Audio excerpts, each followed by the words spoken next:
Thank you to Shopify for sponsoring this video. More on them in just a bit. Well, this is a long time coming. John and Greg back together, the dynamic duo. What show are we about to binge? Oh my goodness, I think we're about to binge the hit you might say the flagship Apple TV Plus series Severance. Oh my God. Look, guys, I love so many Apple TV shows. Platonic is airing right now. I adore it. Shrinking is one of my all-time favorite series. I recently watched Murderbot. That was incredible. So there's so many great Apple TV shows. I haven't even seen a trailer for this movie, for this show. Disparate images. I've only like random images. I know diddly squat about it because it's been one of those shows like one day we'll react. One day we'll react. Yeah. One day we'll react. When the right opportunity arises or the stars align or something. Now it's got like 1 billion Emmy nominations. So I've mapped out this upload schedule where we should theoretically get to the season 2 finale the day of the Emmy. So hopefully this wins some awards. Cool. Otherwise, Yes. waste of time. No. You guys have been requesting it for a very long time, and I was like, all right, this is the marathon opportunity. Now, full disclosure, you might hear it in my voice, I've been in massive recovery mode. Not contagious, otherwise I wouldn't be here, but I can barely hear out of my left ear. I've got a lot of body aches. I'm like, if I just sit around, I just go crazy. I get racing thoughts, and then I get anxiety. So I'd rather just escape into some television. So if I seem a little bit out of it, I apologize, but I will. That doesn't mean I'm not enjoying. I'm sure I'll enjoy this show. I'd be surprised if I don't, just from the hype. In fact, I'm not ready to not like the show. Imagine what the Make everyone angry at you on top of all this. Gotta be honest, though. We gotta be honest. And a way to be honest is through you guys. Real Rejects, our royal rejects. You guys have been a big part of what have been making our reviews after the reactions so much longer, because you guys by proxy are getting shout outs because you ask questions that we feature here in the reviews. You guys are allowing us to have like more dynamic, more in-depth conversations. So thank you for not just being a part of our videos now, but also enhancing our videos. And of course, that's where you get the full-length reaction watch along, where you get to sync up with your own copy of Severance. Of course, this is on Apple TV. So it's like time code included. Watch the whole thing from beginning with John and I ruining the show for you because we don't stop talking. And yeah, that's a great way to do it. Also, rejectnationshop.com. Any shirt you buy there is an amazing way to support the cast here. John, something that's been put on the back burner for so long, yes. I almost don't want to start. It's that weird feeling where it's like there's so much procrastination in this show. Yeah, and you have this looming idea of just this like thing it could be. Yeah, then I have to be smart. Well, and there's that too. Yeah. Let's be smart. Let's be smart. Get our minds bent. Who are you? Whoa. What an establishing shot. Who are you? Wow, it's exciting. I know nothing about this show. Yeah. Look at that color symmetry. Yeah. All shades of, like all earth shades of green, brown. Yeah. Yeah. Hello? Who is your daddy and what does he do? Sorry, I got ahead of myself. Hi there, you on the table? I wonder if you'd mind taking a brief survey. Who is that? 5 questions. Now, I know you're sleepy, but I just bet it'll make you feel right as rain. Right as rain. Is that a clue to something? I'm just going to sit back and let this envelop me. Now you got to predict it all. Yeah. They manufacture the weather. I can't overthink this. Ooh, padded room. Hey, open the door. It's like an office room is a prison cell. I'd be just thrilled to chat once we've run the survey. Shall we begin with question 1? What else are you going to do? I'm not taking your survey. Shall we begin with question 1? Let me out of here. Hey! I love they're just panning around the room. Hey! Man, what a fraud situation to wake up to.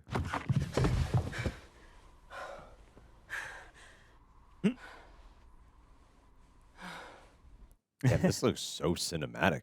Yeah, it's a great focus rack just there. Doing so much with a small space. 5 questions. What do I get at the end? Depends on your answers. Doof. Okay. It sounds like they're outside. You could hear like a wind or something. Who are you? That's the first question. First name will do. They got the fan running. I don't. It's okay. Can't answer the question. Feel free to say unknown. That's creepy. In which U.S. state or territory were you born? Wait, Which state or territory, please? She doesn't know her own name. How would she know this? I don't know. Please name any U.S. state or territory. Fuck, First that comes to mind. Delaware. What is this? Delaware. Question 4. What is Mr. Egan's favorite breakfast? I don't. That one makes no sense. Right? Unknown. Right. This is the final question. To the best of your memory, what is or was the color of your mother's eyes? Oh boy. Like sleeper cell questions. Oh my.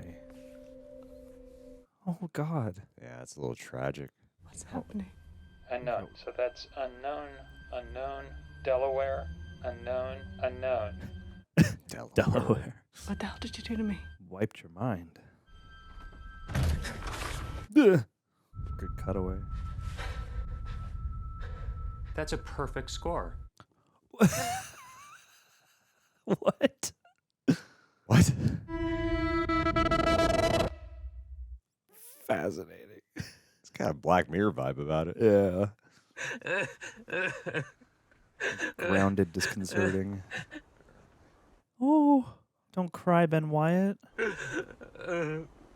She got smiles in me, reminds me of childhood memories.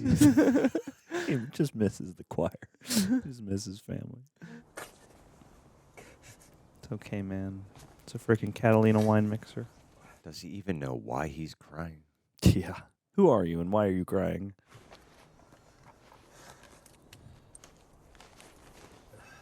This just feels like a show where details matter. So much like plain, solid, like everything, even right now, the snow, everything just seems so simple. It's like really primped and mapped out in a grid. And yeah, it's like all these cars look generic. Just specific enough to be nondescript. Ooh. Are you ready for Mr. Scout? Who are you asking? What a very long pause. Thank you. Ooh. Go ahead. I love how perfect symmetry is dystopian imagery. Similar carpet. Yeah, squares within squares within squares. Look like it's probably like the same room, same section, but with the walls up now. Who's that god? Is that Mr. Egan and his breakfast? Severed. I think it's Severed? Yeah. Hey. Like your water droplet shaped scanner thing. Oh, because it's a locker room. Very smart. Good branding on this dystopian corporation.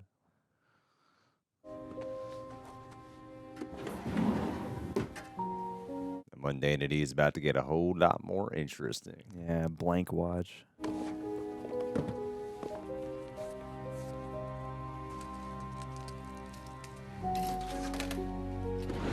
His smile on that badge looks so uncomfortable. Mr. Scout. Hey, Judd. 904. Okay, why is this shop blurred? What's you scanning for? See you this evening. Yeah. See you soon. I wonder what building they shot this in. Props to the location scout. They're going down?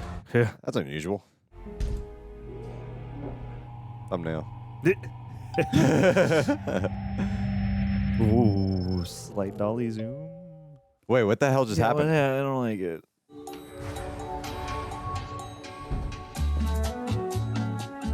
Oh, but this Wait, is was the frame like stretched out a little bit this whole time? I guess. What just happened? I don't know. They did like a weird little dolly zoom. He like thing went and thinner. That was strange. yeah, that was cool. He like warped a bit. I don't know. That's messing with my head. Yeah. That's one of my favorite sensations watching anything. Please bend my mind. He's even got a whole new attitude down here. This Office Exotica soundtrack is infectious. Oh my God, how long have we been on this hallway? Does he have snot or is it cocaine?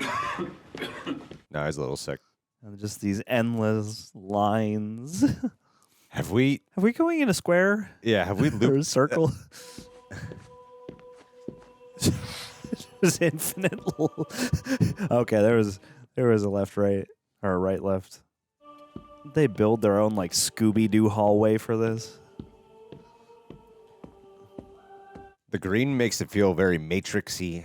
Yeah. Oh, I love these retro future computers. Hey, it was 9:04 at the top. It's not 9:04 there on that clock. He's been walking a very long time. I think they wanted us to notice that. Whoa. You're breathing shitty. Hey, Sorry. Turturro. Sick? On the wall, on a picture. Maybe. Petey was sniffling yesterday. If you breathe on me, I'll rip your larynx out.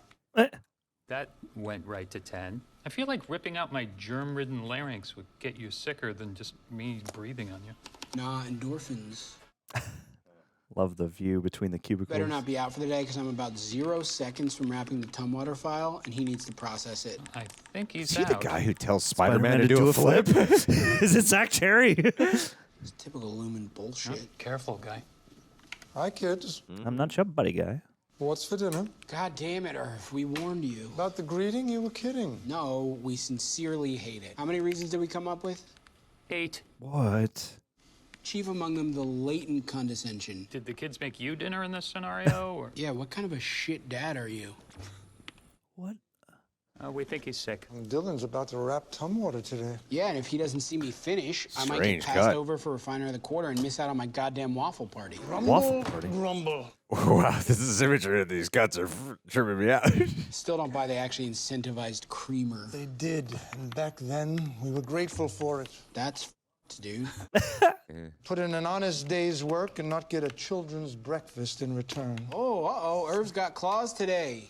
Irv sounds like he's from a whole other era. Good morning, macro data refinement. Yeah, he was in Mission Impossible, and everyone was like so excited because he's from Severance. Okay. Mark, could I have a Did he word? just get cast in something else too? Or he's nominated for an Emmy? I've seen his face around the interwebs. The way Adam Scott did the data was like a kid playing with like an old arcade game. I like how a lot of these like edges of frame are blurry. Last time you saw Miss Cobel, she was in her old office. Now she's in her new office. It's a completely different office. What's this about? She'd never say so, but I know a compliment about the office would just make her day. That's what this is really about. So this must be leading into when he goes to the interrogation, right? I guess so. Come in, shut Or the the thing. survey, I mean. Nice office. Ugh, it's horrid. Ah, Yeah, the old one was better. man, she still wanted the compliment. You look awful. You look hungover. Have a seat. He just looks down. The board will be joining us remotely today. I have Mark S. at my desk. An uncomfortable negative space. It's not Patricia Arquette, is it? Oh, hello. I assume this is about me acting as department chief today. I mean, I've subbed for PD before, so it shouldn't be that big a PD thing. is no longer with this company. Oh, snap.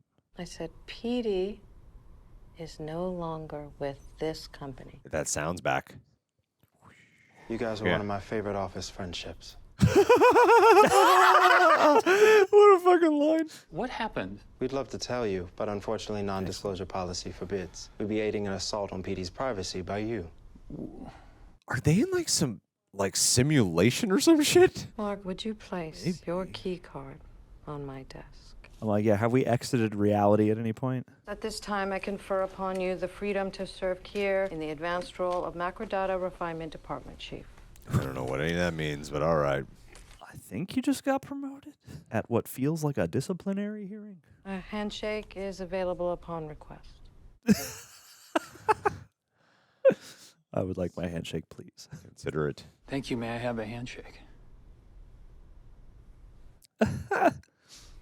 I know you haven't run a training before, but Irving will be there to shadow. Just stick to the flow chart and escalate properly depending on dialectics. You'll be fine. If you need to take a few Thank you. minutes. I don't. Wow. Really proving himself. Thank you to the board as well. The board won't be contributing to this meeting vocally. They heard you, though. Don't be sad. I'm fine. We'll be fine. I know you and Petey were close. He was the only one who really appreciated your humor. That's cool. He's framed right. He's framed left constantly. I'm supposed to start with just the input survey? Isn't that a little weird? Just start at 1A and continue by line based on her answers. Well, what if I just talk to her? Oh. Well, she deserves to have the information presented to her in the proper order, just as you had. The trainee becomes agitated. Lumon recycles. And demands to leave, skip to page What if you could buy this survey? She has to ask 3 times for you to let her. Wow. 3 times. Image is good. She looks nice. That shot could be more symmetrical. I just love seeing you all come in like this. Go on ahead when you're ready. Ooh. God, the body language on everybody. I think Ben Stiller directed this. Did he? I know he's like he's like one of the main producers. Who are you? Who am I? Mark, you skipped the preamble. Shit. Damn it, Mark. I thought you didn't need any help, Mark. Yeah. I'm sorry, I got ahead of myself. Okay. Hi there, you on the table. I wonder if you'd mind taking a brief survey? 5 questions. Now, I know you're sleepy, but I just bet it'll make you feel right as rain. Who's speaking? Yeah, there's a page for that. We saw that page. Great. Off we go. Oh, no. Oh, that's why it took so long. Oh, my God. Oh. Door. Mark. Oh, wild. I'd be just thrilled to chat once we've run the survey. Shall we begin with question 1? I'm not taking your survey. No. Big Brother's watching. 3rd time's a charm. Open the door! She's not supposed to do that. Ugh. She's going to break in. Let me out! No, she's not. Are you seeing this? Oh, my God. I'm watching. Should I help? You should not. What do you mean by help? Oh, man, this whole show's just going to make me go, what the fuck is going on? It's one of my favorite feelings. Yeah. I think I know where a disconnect is coming from. Oh. Well, there was a preamble, which I was supposed to read before the survey to lead into the questions, but I unfortunately skipped that, went straight into the survey. Am I livestock? That's what went wrong. Did you grow me as food and that's why I have no memories? Oh, God. Do you think we grew a full human, gave you consciousness? I don't know. Did your nails? I don't know. I don't know you. No, you're not livestock. Then what's my You actually name? smile? Helly. Helly? Your name is Helly. Helly R. Being in 3rd grade again. He's Mark S. She's Helly R. Thank you for taking the welcome survey. I can sense that the questions made you feel afraid or disoriented. You're very warm. You're at an orientation. Someone felt really proud when they wrote that down. You have been hired to a position on the severed floor of Lumon Industries. Severed floor? So it did stand for severed. I understand you're confused about the severance procedure. Before we too. hop on that, let's chat about something I bet you have heard of, the work-life balance. Imagine yourself as a seesaw. Oh, my God. Oh, jeez. That locks from out there. Let me out! Can we just take a beat, please? Yeah, put a pin in that. Please. My job depends on you taking this job. I am so glad there's like a company that's willing to take on a show. Like, this is so not a mainstream show. And it's become so popular. This is like so weird. Okay, my name's Mark. Going off book. Finally, dude. A few years back, I woke up on this table in this room, and a disembodied voice asked me 19 times who I was. 19 times. And when I realized I couldn't answer, I told that voice I would find him and kill him. Hell yeah. I don't know why I said that. I was scared too. Who was your voice? Was it John Turturro? Did you kill the voice? No, he's on the other side of the door right now. No, that voice's name was Petey, and he became my best friend. Oh, but Petey's not there anymore. So look, there is a life to be had here, Helly. A life to be had? Had. At work? Past tense. Well, you see, No, Life. dude, it's a staff book. Like a seesaw. Just talk to me, man. Let me the fuck out of here! Wow, that is a close shot. You've asked twice to be let go. Ask one more time. Mark, Yeah. I would like to leave the building now. I didn't ask that as a statement. Understand you don't feel it's working out for you here at Lumon. While disappointed, I'd hate to keep you somewhere you're not happy. So let's get you out of here. Irv. Oh, this is bad, man. All I have are more questions and no answers. Yep. The departments are pretty spaced out, but it'll all fill in one day. They're planning an expansion. Purple room. What the hell do you people do? And I'm, what, part of that? You're a replacement. Replacement for who? Petey? Here's your stairwell, just past the bend. You're not coming with me? I'm not allowed to see. Excuse me? What? Well, once you leave, I just can't watch you leave. This is fucking bizarre. It's just like consistent framing of him on like one side of the frame so often. Severed threshold.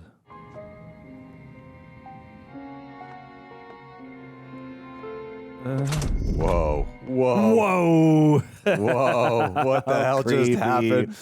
That was Weird. awesome. What the hell? That was so cool. Check out any time you like, but you can never leave.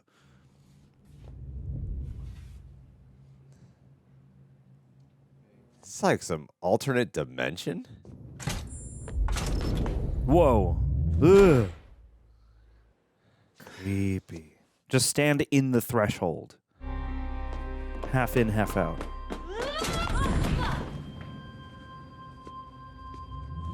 I mean, yeah, you kind of want to find out what it is, huh?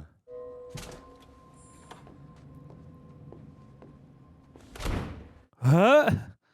Am I dead? No. This isn't like hell or something? Even though her name's Helly. Then why the fuck can't I leave? Well, you did leave just now. Left, but you came back. I did not. You did. Did you try to leave? Yeah, no, I think he 1,000% did. He was just waiting for her. You are gonna be fun. Look, I do sympathize. I've wanted to pummel Mark myself, but I am his employer. And he is your department chief, so we'll both have to be strong. Ugh. Good news is there's only one part left of your orientation, which Mark can't possibly derail. Why is that? Because it's a video. She is the deadest pan. Welcome to Lumon, Helly. Ooh. That delivery was like all Prozac. I mean, she seems to be acclimating quite well. Are you mad at me? For the incompetence or the disobedience? Or both. Yes. Well, Yes! Ooh. You know my mother was an atheist. She used to say that there was good news and bad news about hell. The good news is, hell is just the product of a morbid human imagination. Is that where we're at? The bad news is, whatever humans can imagine, they can usually create. Yeah, it's good and bad. I don't know what that means. A department like yours can go so good or so bad. You know, it makes a difference. You? The people. The people. Are they in hell? They could be. It's been asked at least a couple times. Yeah, are they in like a hell in their own shared brain or something? Helly R, welcome. Okay. Go ahead and have a seat. Oh, she has no recollection of this, huh? Here's how you got here. Yeah, the lenses they're using are crazy. I'm making this video roughly 2 hours before it will be shown to me. And it was 9:04. Now it's almost noon. Yeah. Of my own free accord, elected to undergo the procedure colloquially known as severance. Okay, here we go. Finally, fuck.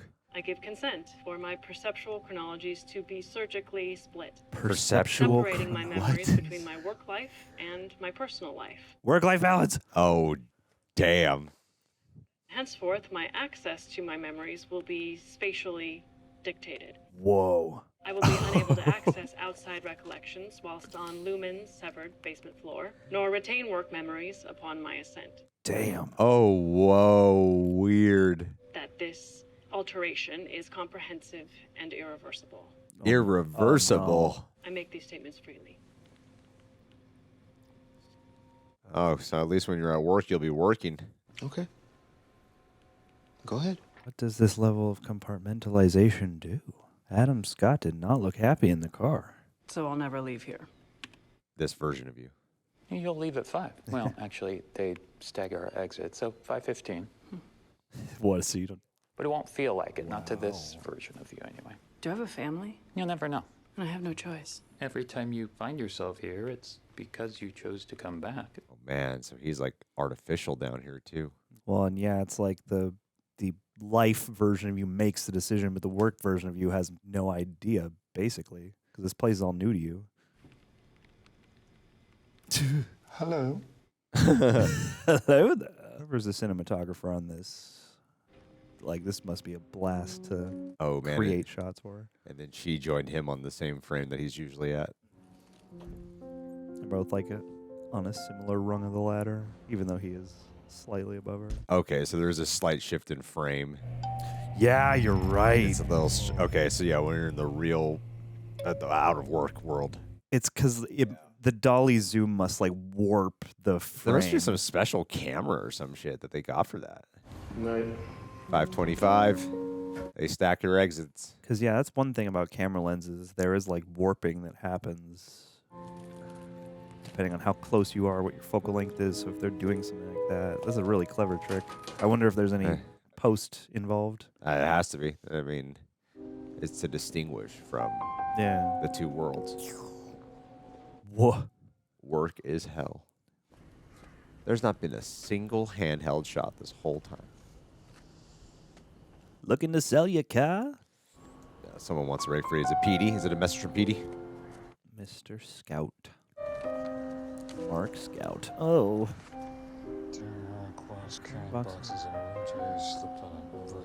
What? Sustained a minor blow to the... A VIP gift card at Pip's bar? Oh, yeah, they're making up a narrative. Oh, funny. Yeah. Let's make it go away. I don't even know what feeling that would leave someone with. It's just like a gap every day. Woo! Yeah. Sorry. Oh, wow. Maybe keep your eyes on the icy road. On the icy road. God. Paths. The whole time they were down there, he was constantly framed right. Yeah. And then when he leaves here, he goes left. But now that's gnarly. Yeah. God, I wonder what they must have storyboarded the shit out of this.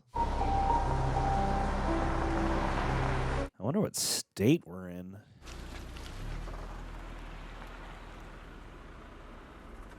You live in a neighborhood of similar looking houses.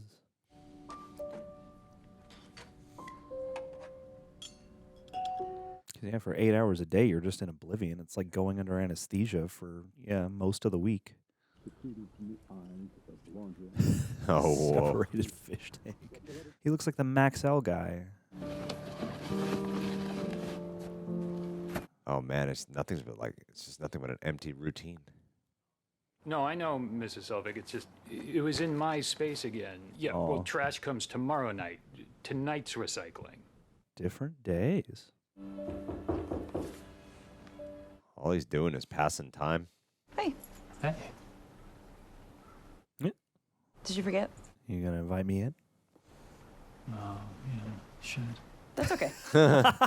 Sorry. That's fine. Do you want to put on pants and I'll I'm wearing pants. meet with those are not pants.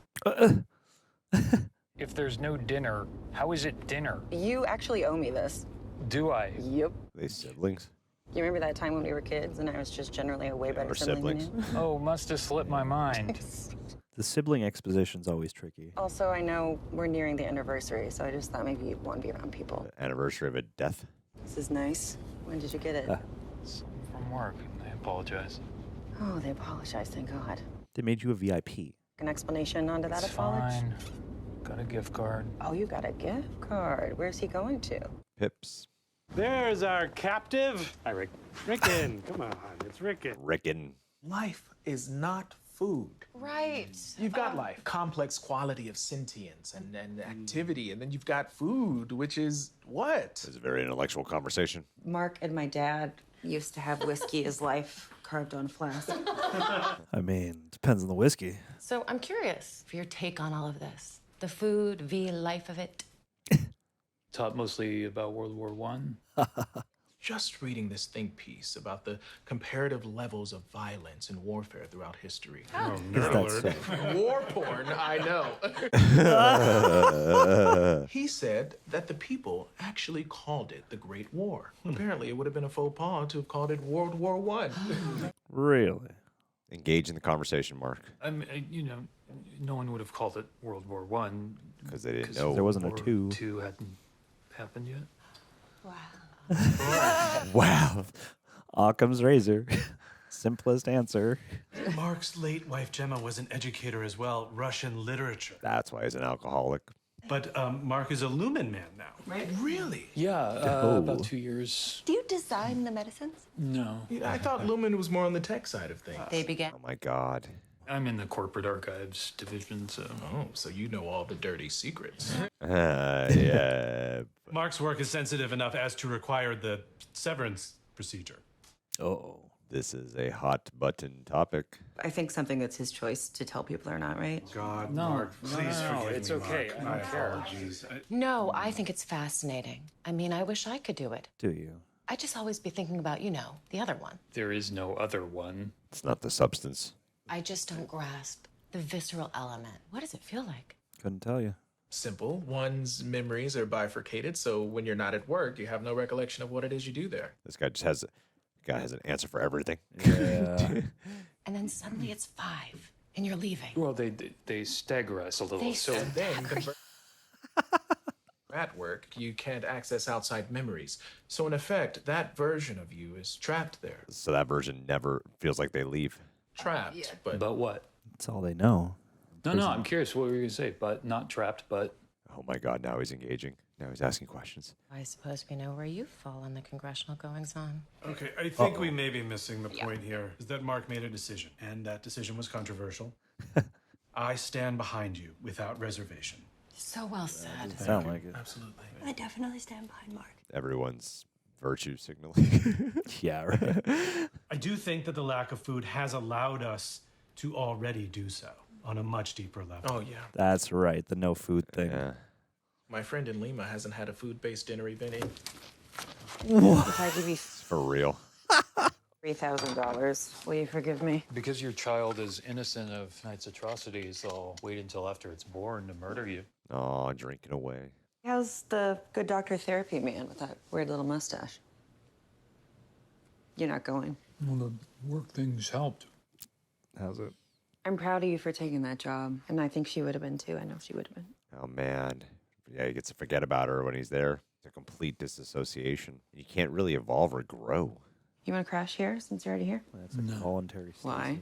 Your house smells like pregnancy. Yeah, I'm just not grasping the visceral element of it.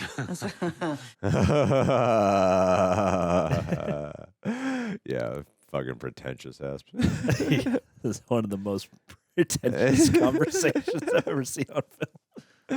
I still don't quite get the 3 beds. Rickon's colleague told us that switching out the beds as the child grows can wound that child. Really? You provide said child with all of its beds upon birth. You allow it to progress across the room at its own rate. The race car is the literal best one, objectively. What are you dreaming about? When he dreams, can he dream of work? That's a excellent question. It's got to stay somewhere in the subconscious recesses of one's own mind, right? Yeah, there's got to be a potential for bleed over. This very science fiction procedure that I am trying to mathematically realize here. Ooh. Pete. I'm just going to assume everyone's Petey. Petey But, up he, by the but treaty. he doesn't know Petey outside of Outside work. But maybe Petey remembers. On 2, I don't know if this procedure exists. people outside know of it. Yeah, that's got to be Petey. Whoa, the lens flares. This procedure exists and people out in the world know about it. I mean, someone must have come up with a way to mess with it anyway. Maybe there's a procedure like if you want to leave and get unsevered, we can take you in our back alley lab and do it. I would never agree to the procedure, but as someone who is very newly introduced to it, I wouldn't fucking put a dinner like that and judge someone for it. The whole thing felt like a trap for him. Right? Yeah. There's a businessman yard last night. Entry level or management? There's seriously a man in my yard last night. In your yard. In your yard. Business. Oh, did the prowler invading my home make you feel seen? So seen. Well, there's a bar down the hill. It's probably just a stumbler. Speaking of which, you still smell like a distillery. That's what they call the zombies now. Stumblers. We don't use the Z word. Had to drown out the memory of Mom and Dad switching out my beds when we were kids. You've been sitting on that one. Been laying down on that one. I love his super dark sense of humor. Time to go to work. You go 9 to 5, don't you? Yeah, man. Is it a weekend? It's almost 9:04. That's why it was 9:04. Stacks. Yeah. He clocked in at 9:05. In. Yeah.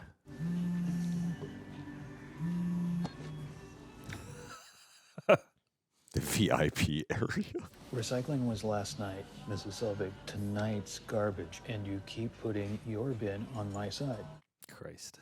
You know, I actually can't talk right now. I'm out at dinner. With food. No, by myself. Pips, bar and grill. You could come down? Here he is. Hang up. I'm sorry, Mrs. Selvig. They've cooked the food, and it's here. Hi, kids. What's for dinner? Whoa. Sorry, you don't get that reference. You'll get it at work. Yeah. Are you following me? The voice is different here. It is Petey. Worse. My name's Petey. I'm from work. Well, that's not plausible. Everyone in my department is... Severed. I was. You can be unsevered? Okay, well, severance is pretty permanent. Yeah, bypassing the implant wasn't easy. I had help. Dang. I guess that makes sense if it's, an implant. That's why Petey was fired. So, what, you were unhappy at work, and instead of lodging a complaint, you... No, I tried that first. So did you. Oh. You've unsevered, and now you think they're after you or something? Wait a minute. Yeah. Ugh. Can they rewrite? They must be able to rewrite your memory at work. They being Grainer, who's probably out here right now. Is that like a person you know? Or... We both know him. We don't like him. At work, we bonded over this. Oh, good. Another VIP gift card. Nothing down there is what they say. If something happens to me, which it will. The things I know need to stay known. Now he knows Petey outside of work. We're friends? I'm your best friend. You're my very good friend. Oh, buddy. Young Jeremy Irons is kind of mean. Sorry about the card. I had to grab something and I know it's not appropriate. Though I'm sure you'd be a really fucking awesome niece.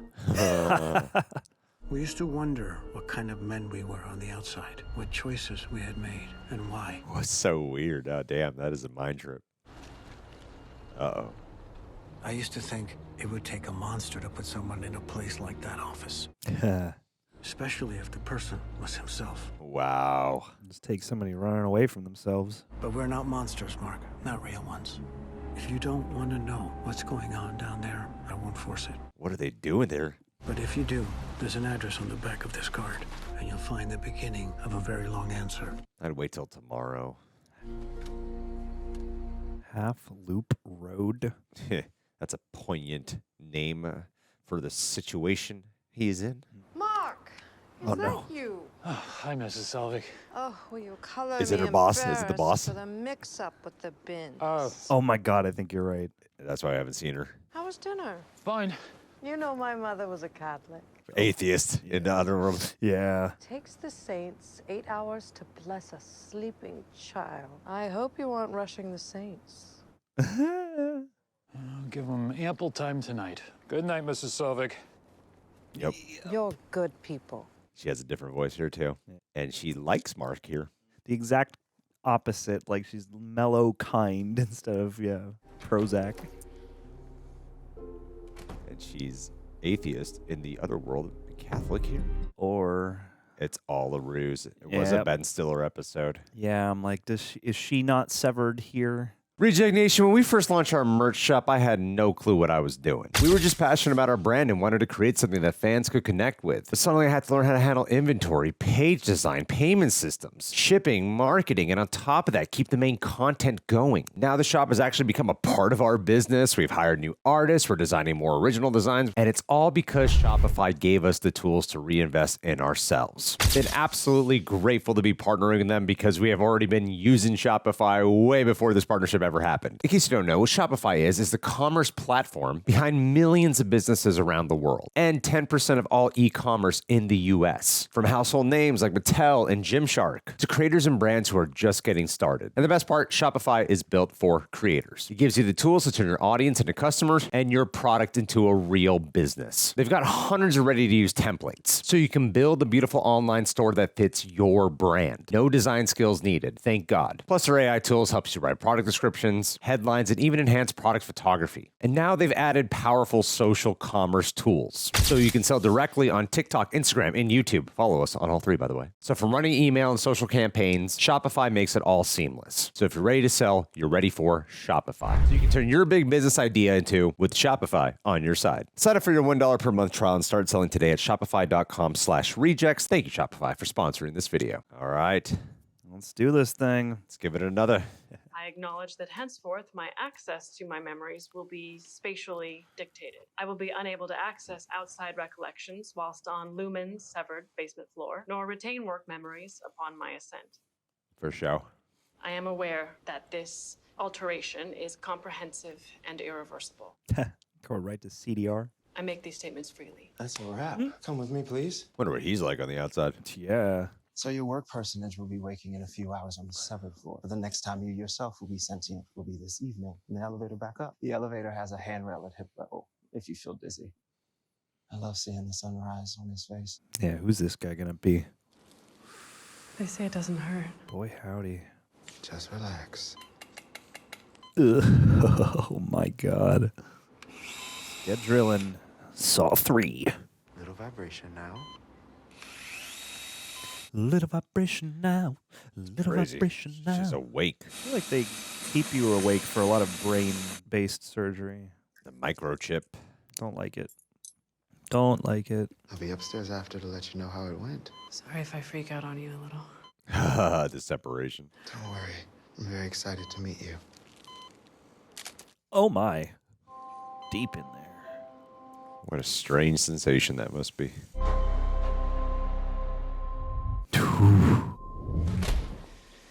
Hi, Helly. Cool. What's happening? Great to see you. Your orientation's been so much fun. Has it? Where am I? Sometimes when a new hire is adjusting to a severed space, That's a stairwell when she walks out. This was the last time before she came back in fully. we help by bringing them here to the stairwell to experience the transition viscerally. I'm trying to leave. No, it's all part of the process. If you want to spin around and head back in, that should be that. Fascinating. Hey there. Oh. What the hell? Groom you into it. Not a problem. Want to give it another shot? Maybe with a little oomph? It's so weird to prime you on this side when you're not going to be able to take any of that in with you. I'm at the stairwell. It's going fair. No, she's... Wow. Wow. You're an inquisitive one. I don't want to be in there, do I? You're learning that you do. Ugh. Oh. When we heard you were coming here, it was like a miracle. It's amazing what you're doing. So, is he not Severanced? I can't tell. It wouldn't appear. It seems like you need somebody in who's able to, walk in both worlds.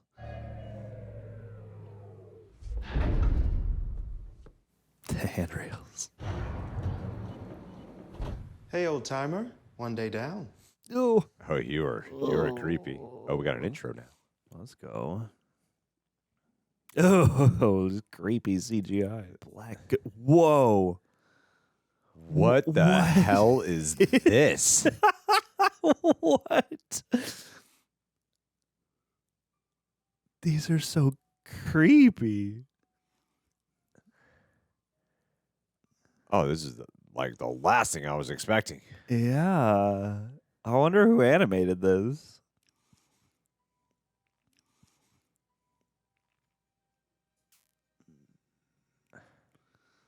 You work in this like weird uncanny valley computer.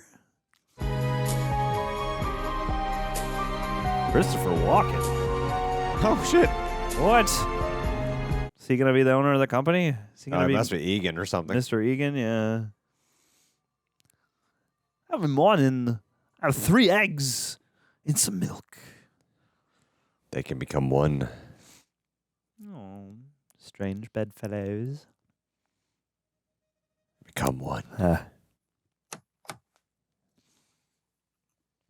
Beautiful.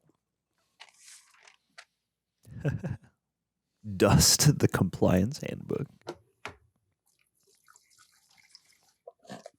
God, that's right. What don't they make? There's a key for the soap. Nice. Nicely done. It's more than computer work. He's also a cleaning man. Oh, it's his own office he's cleaning.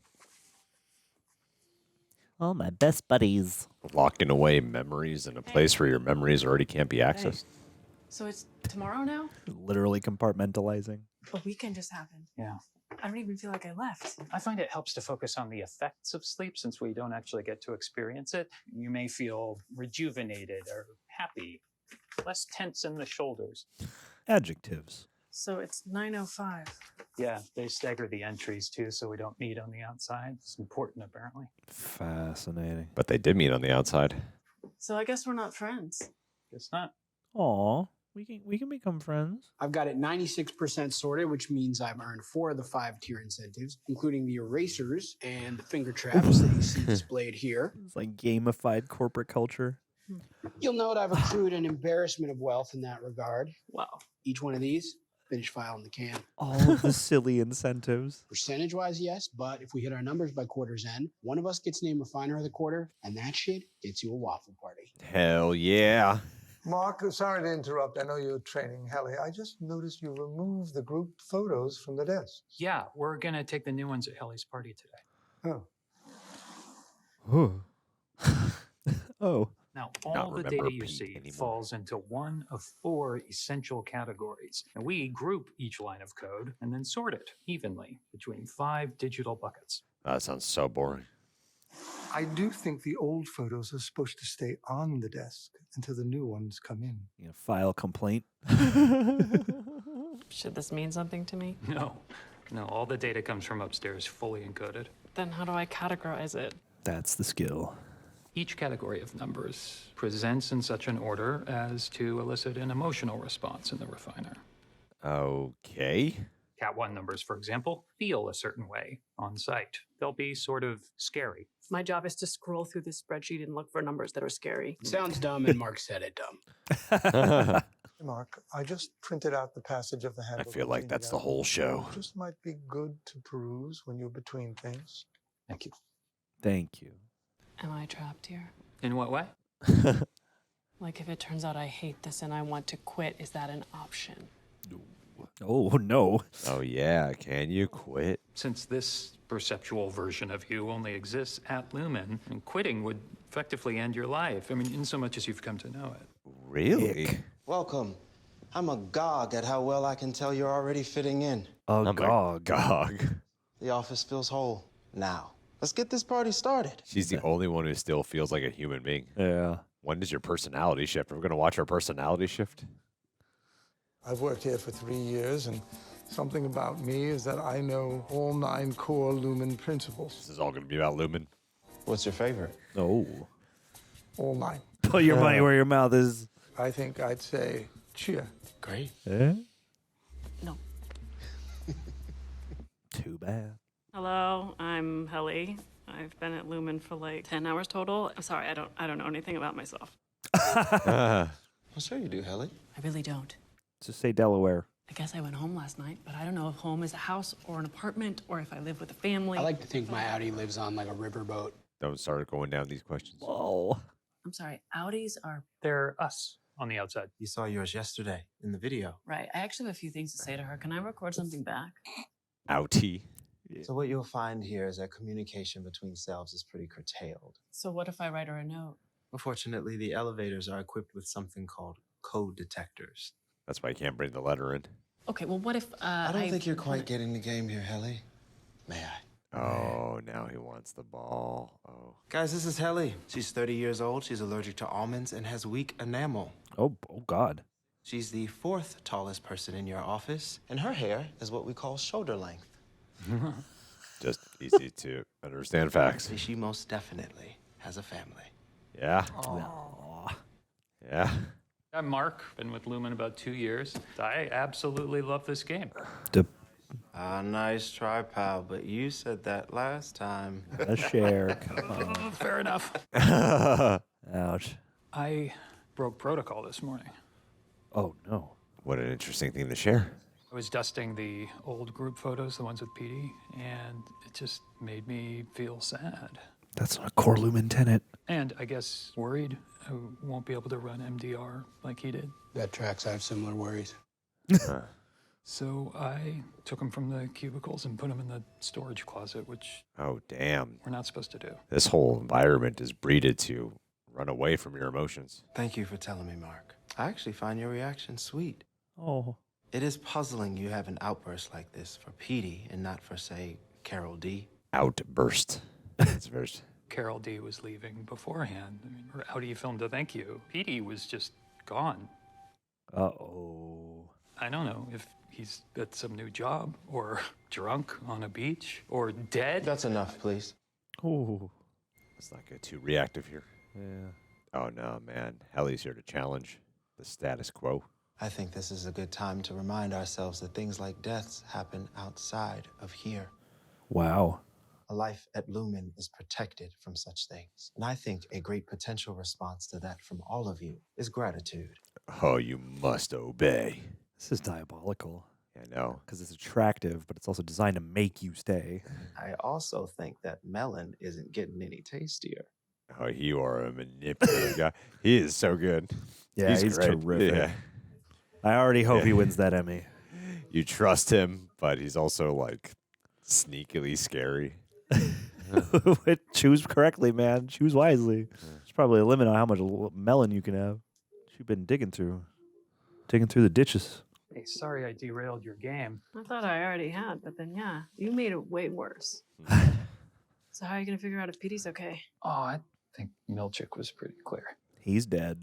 You're just done asking about your best friend because our babysitter told you to stop? I'm pretty sure they can hear everything now. Yeah, Milchick's a nice man.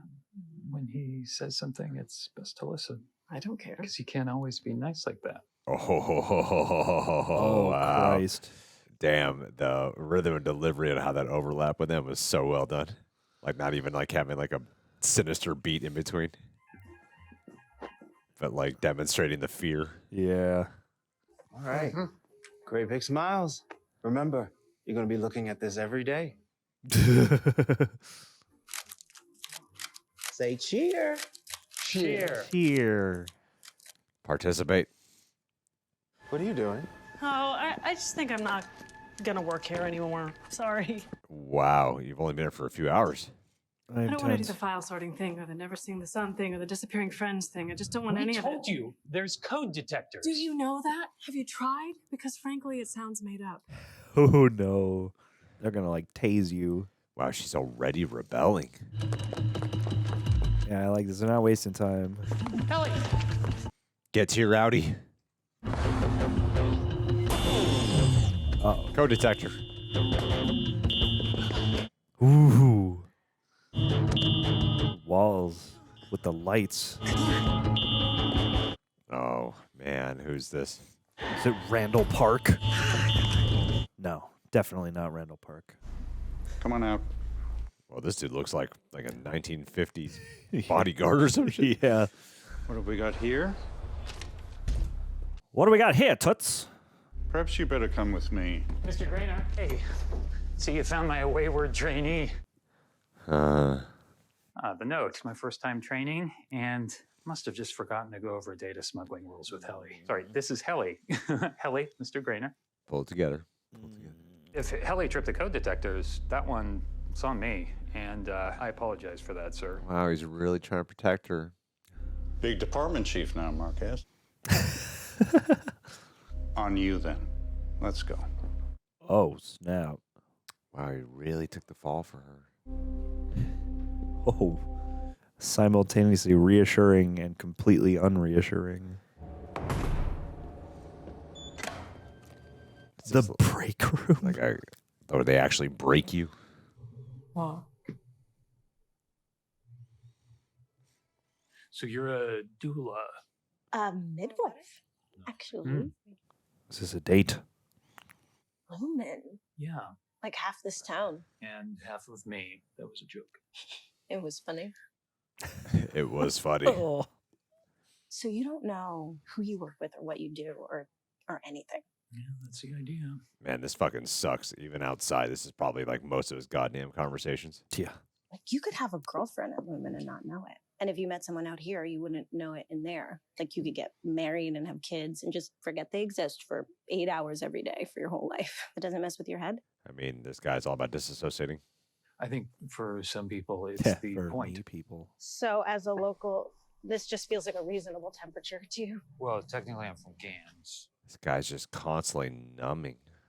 You folks have a moment for children's brain health? We do. We do. We're trying to get a measure on the ballot to keep megacorporations like Lumen from continuing to force legalized severance on our state. They're forcing it now? That's what they're lobbying for. Oh. What about this mutilating types who do it willingly? I mean, I heard that some of them are so deluded, they don't even know they're victims. Jeez. And you want to benefit off forced labor. Hey, that's man, that's up to you. Forced labor? Fucking really? Yeah. Dude, calm down. Severance is subjugation. Oh, that's nice language for it. What are you, 12? Are you 12 years old? Are you even in high school yet? Dude, this is embarrassing. Yeah, this is bad. Peace offering. Are we fighting? I just keep thinking about those damn bins. Oh, well, that is so not necessary, but very kind. Now get off my porch. Can I come in? My late husband was a carpenter. And before he passed, he said he would start building us a house in the hereafter. Wow. Crazy they have a relationship here. There would be a small guest apartment in the back in case I found a new man before I got there. I wonder if some of this information is going to carry over. He even drew blueprints, which I keep in my purse. Are they blueprints of the Lumen building? Well, come by the shop, okay? I'll give you a mugwort bath. Whoa, weird. Like a rag doll. I'll try to get down there. Hyper awareness. We're looking through a camera lens right now. I wonder what memories are down here. Yeah, what photos have you hidden? I wonder if you could like swallow a note and then poop out. Poop it out. Yeah. Maybe.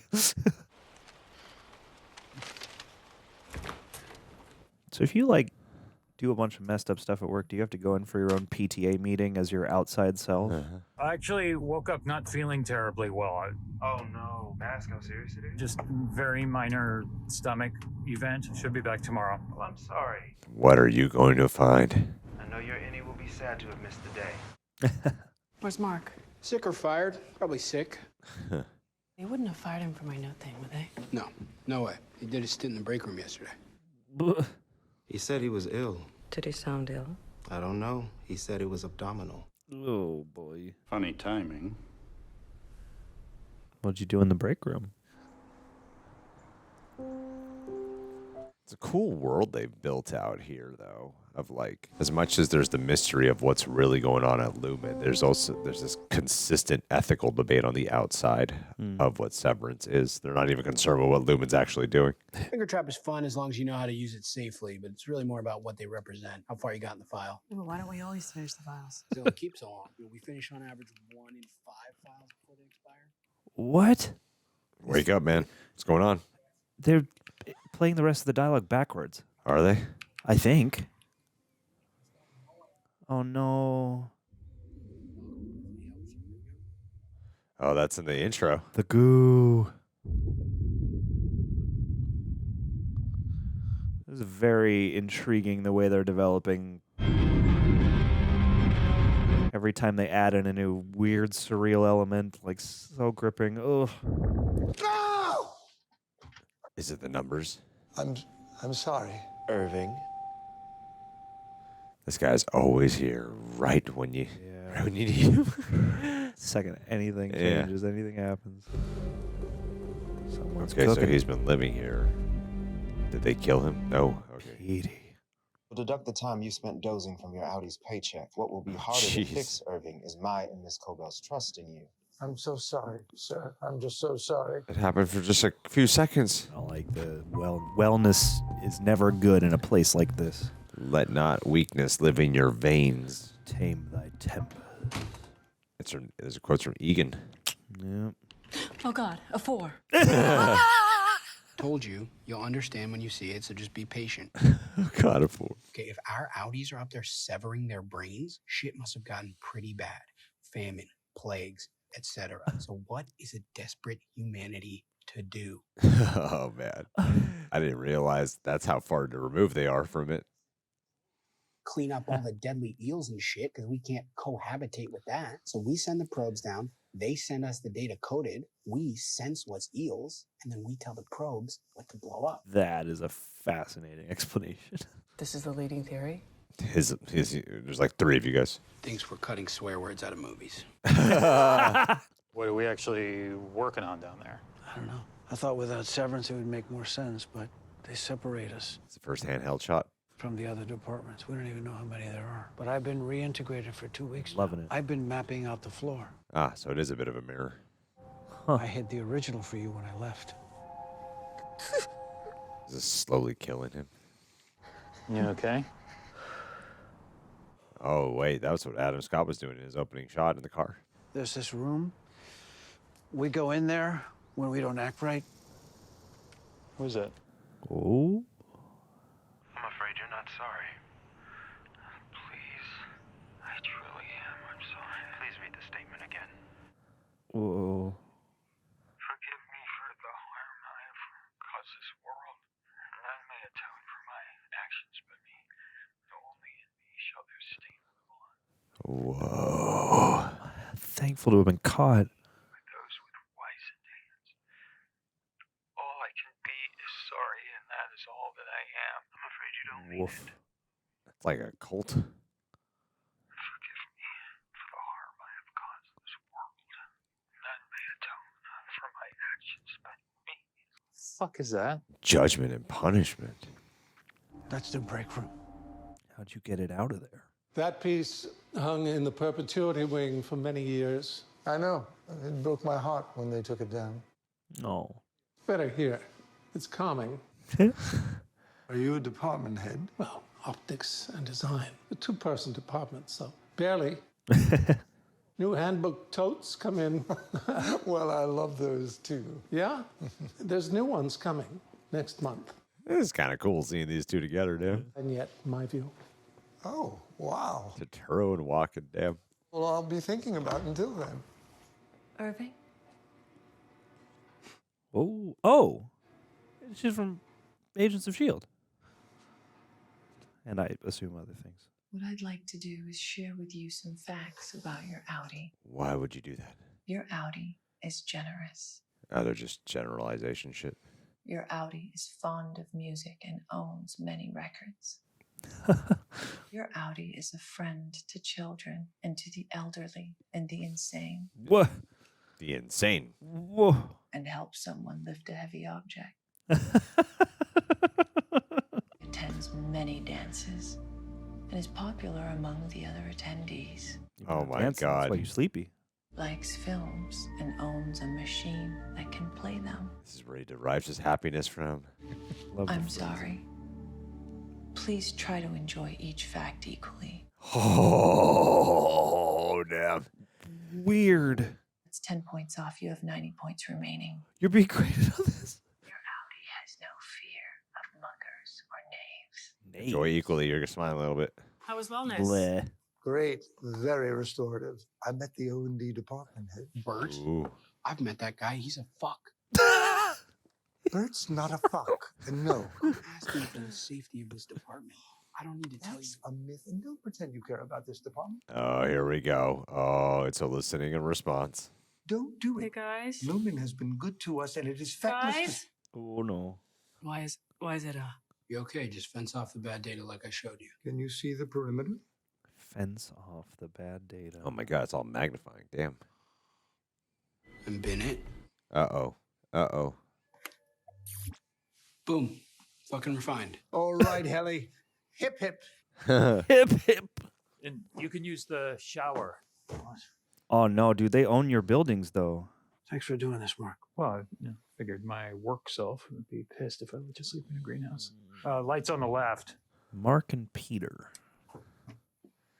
Those are Bible names. They are Bible names. I don't like that. Yeah. Oh, Mark shouldn't have a dead guy here. You're not long for this world. Oh no. I hate it. No. Don't. Oh no. Someone take him to the hospital. Oh boy. No hospitals. Gotta be off the record.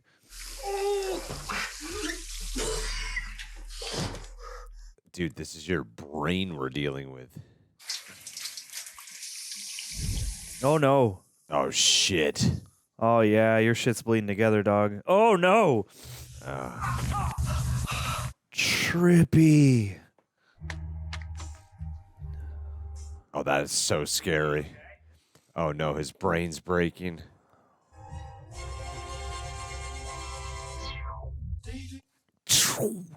Whoa. Ugh.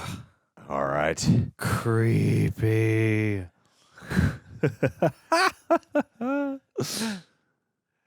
Oh boy, good news about hell. Petey, you okay? Petey? Should invest in a bath mat, maybe. Okay. The robe is a gift from my brother-in-law. I've never worn it or anything. Sorry, it's weird. I wonder if he'll come on the show. I have pillows. Do you need anything else? Wait, no. Brother-in-law. His actual brother. I forgot. No, the sister had that. We already met him. Are you sure nobody can see in any of these transoms? Oh, and everything's locked upstairs. Anybody live in that unit next door? No, it's just Mrs. Selvig in the other direction. The neighborhood never really filled up, so. You find your house to squat in. Fortress of Solitude. I still think an occasional mixer wouldn't hurt anything. Damn.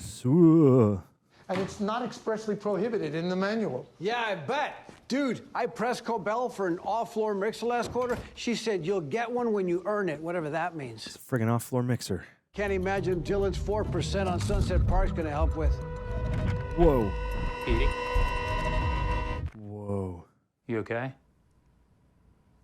Is this all within his own mind, or are we actually in some weird reality right now? With this sickness, I get disoriented. It's temporary. What's Sunset Park? I don't know. So he must have said some of that out loud. I mean, you're two different people. That's what happens here. Innie and Outie are essentially forming into two split personalities. It's creating like this divide. So now that he's out in the real world, it's all merging. And the barrier between the two has been altered.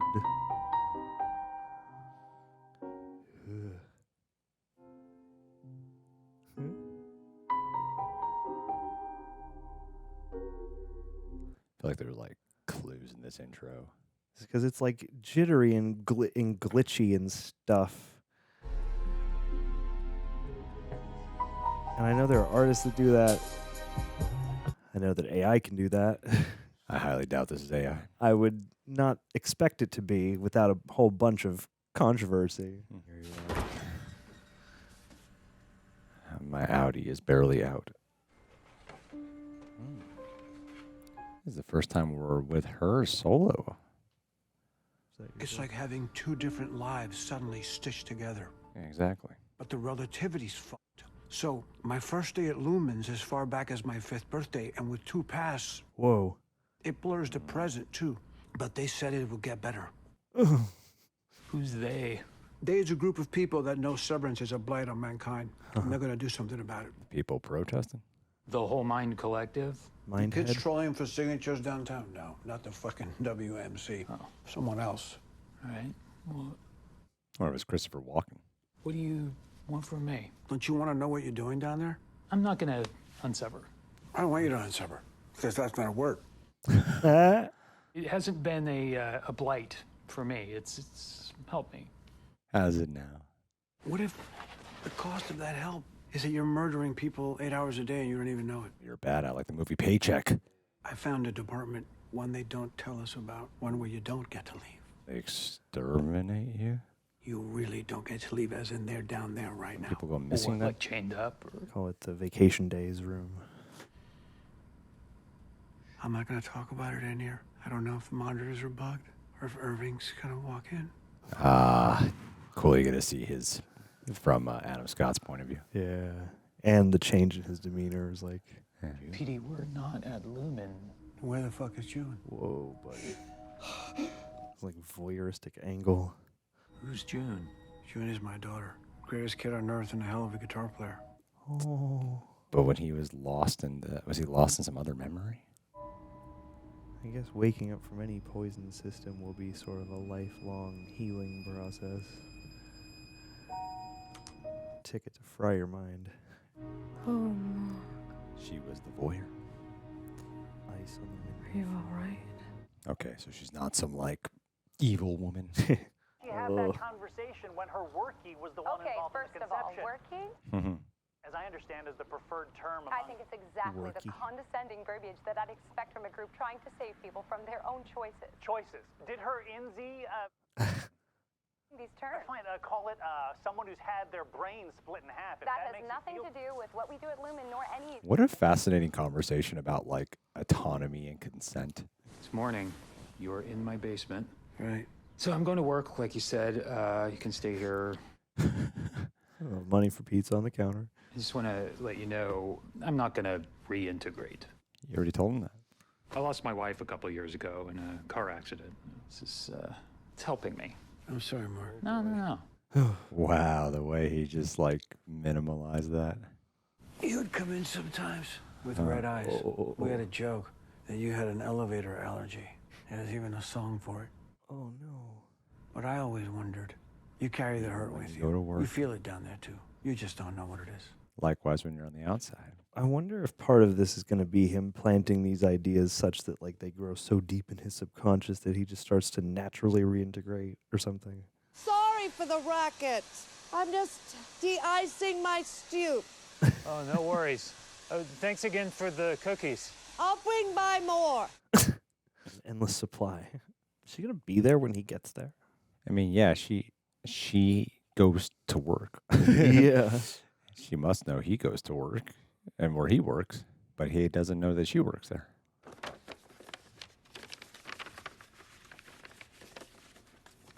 Ooh, new pigs. Green. I did a thing. I deleted the scary numbers. Yesterday, you were gone. Dylan took over training in your stead to great success. You look trim, Mark. I wonder if you were food poisoned.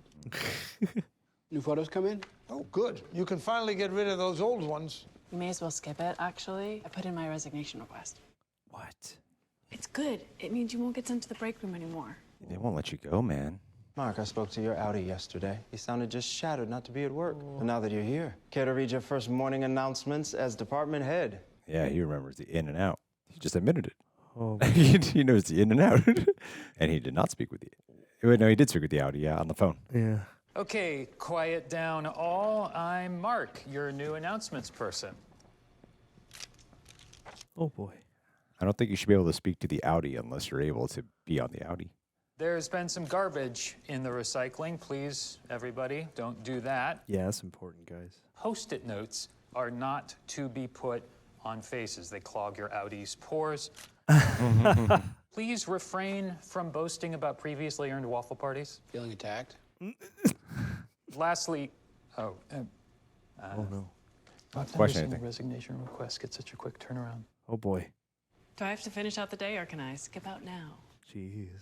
Lastly, Helly's resignation request Denied. was denied. You are trapped. Yeah, no, that can't be right. My Audi wouldn't do that. Oh, no. Petey used to say, What's going on with your Audi? I'm not sure it's her Audi making the choice. Or Shall I, tiptoe up and sneak to the door? He's at work, baby. It doesn't matter. How do you know? Because his car's not here. Maybe he played hooky. Oh no, Petey. Petey with the Roby. Against the door or to the side? This I think either's really good. perfect. Good. I mean, it's perfect. Always feels like there's a split in frame, Yeah. even right now. Yeah. Yeah, I even like the uneven balance of the scale here. You taking a shit? Oh no! Oh no! He's gonna remember her. That sprig of pine. Ooh. Ah. Hey, what's that, Sudoku? It's nothing. Siddiq. What were you drawing? You getting back to work in Cubist form. Okay, two things. How do you know what cubist form is? And what the fuck are you wearing? Oh, fuck. So they were actual buddies. Oh, shit. Why does she have a key? These are like Lumen-owned properties or whatever. So Shadow. Oh, no. Hated that.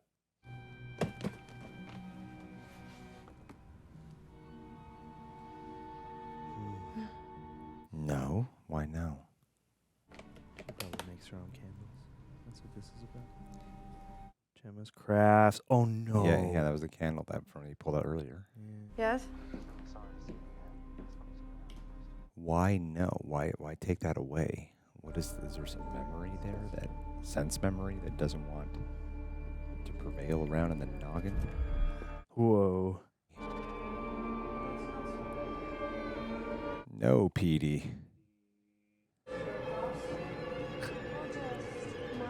to play, is that a violin or a baby crying? I'm coming. Oh, which one's the so? Okay. And the neighbor's an act. Okay, so she's fully. She's not severed at all. Yeah. She's just watching him. Ooh. Oh, no.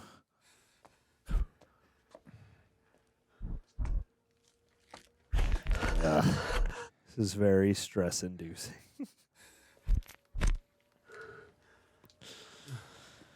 Wow, it's a labyrinth of your own mind you got to combat. Oh, no, dude. Stop walking. Stop walking. I'm using the bathroom. It has been a while. I'm fine, Mark. I think I need to come in. Oh, she's etching something on her. Smart. Get ready, do the things you need to do, because I'm coming in. No. Okay, here I come. Mark, I'm sorry. no, I'm not decent. I'm Don't. sorry. Smart. Writing the note directly on your skin. Well, unfortunately, the detectors can pick up lettering anywhere. Does this look like lettering to you? If you put your arms together. Not bad. Hey. I thought you were starting to be okay here. What, because I did the numbers thing? Well, you got to win. You know, a lot of people find joy in that. Oh my God. The others are more comforting. Mark, I don't want to work here with you. Oh my. So don't burst into the bathroom with your pathetic boss voice on and try to convince me that I do. Wow. She does not fit in here. Okay, I'll give you 5 minutes to scrub your arms. Or what?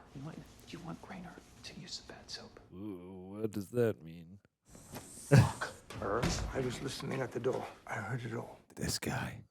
I am troubled by you having high-stress exchanges like that so fresh off your food poisoning. The loathing with which she spoke to you. Acclimating takes time. And guidance. What kind of guidance?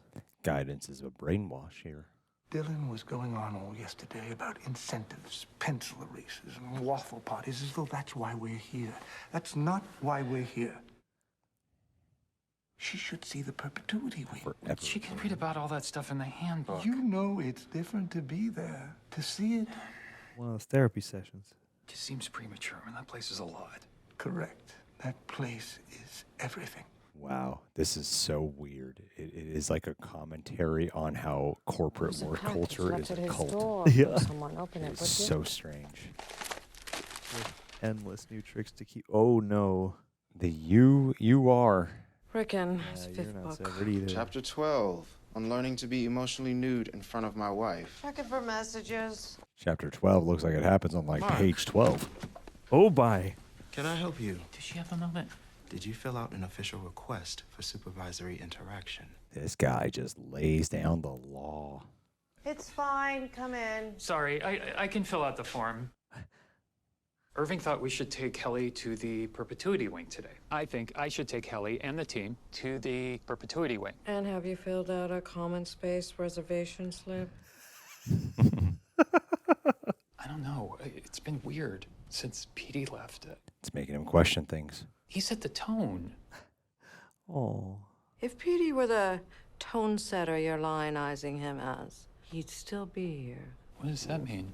Now you're gonna make me throw my mug at you. Dude, what did you just say? Why would you? Have you done it before? Get MDR to its numbers. Okay. What I just did was something I knew that you could handle and grow from. Wow, Yes. Colt. Yes. Very painful for me. Oh, Yes. you manipulator. Oh, But you'll let it help you. oh, damn. This was you for are your own benefit. cruel. Cruel. That gash looks authentic on the door. Do you know how much muscle shows pay? No, none of us can know that. I imagine What? it's a tiered system. Perhaps there are different monetary prizes. Best delt, $30. Best ab, $20. Wow. In muscle building circles and in society at large. That's our bullshit, dude. What if you don't happen to catch this pen? I want these guys to make a podcast together. What if our Audi's actually having a great time outside of here? Thirsty? Oh my God.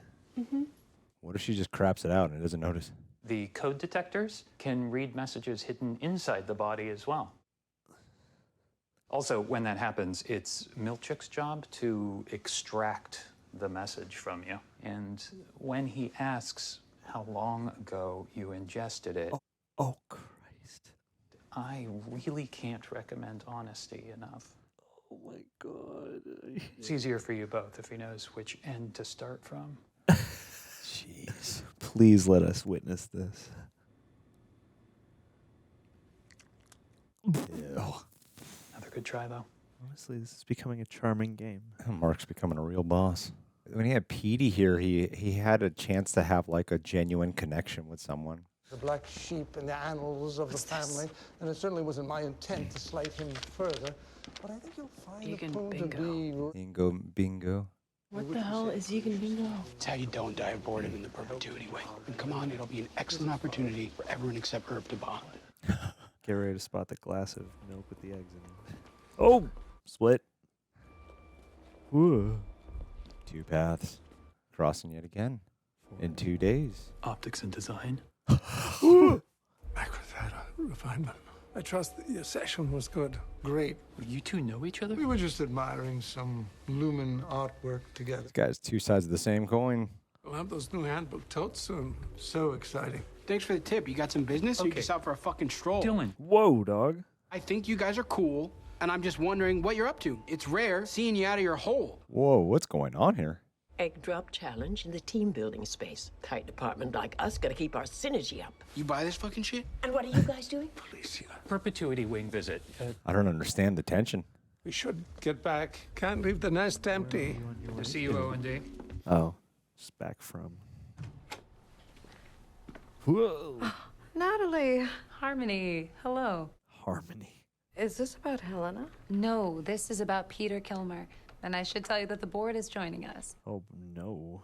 Oh my God, she's a spokesperson for a higher up. The board would like you to speak first. Oh, yes, of course. Salutations. The one who speaks first is weakest. They've lost. So the search for Kilmer continues. Oh, boy. Prior to his departure, there were some troubling signs of possible reintegration. So he wouldn't be the first then that they've had to deal with this on. The board is conveying pretty strongly that the severance procedure is provenly irreversible. Oh, Christ. That this knowledge should be a given for a person managing a severed floor. Well, I won't even talk to her directly. We are quickly rekindling our yield down here with our nimble new refiner. And for what it's worth, The board has concluded the call. Oh, Christ. It's like talking to a political receptionist. O&D is nice. No, they're not. Nor do they share our values. Kier sorted the departments by virtue. Macrodats are clever and true, while O&D's more cruelty-centered. What the fuck do you guys do here? It's Hogwarts. O&D tried a violent coup on the others decades ago, and that's why they reduced them down to 2, and that's why they keep us all so far apart. There was no coup. No one killed anyone. Oh. Then why don't we ever hang out? If they come back and attack us, I think we should kill Mark. Oh, yeah? That's smart. Like, I'm imagining them rounding a corner and we're all blood-soaked and I'm wearing your face and they're like, whose face is that? And I'm like, the last person who fucked us.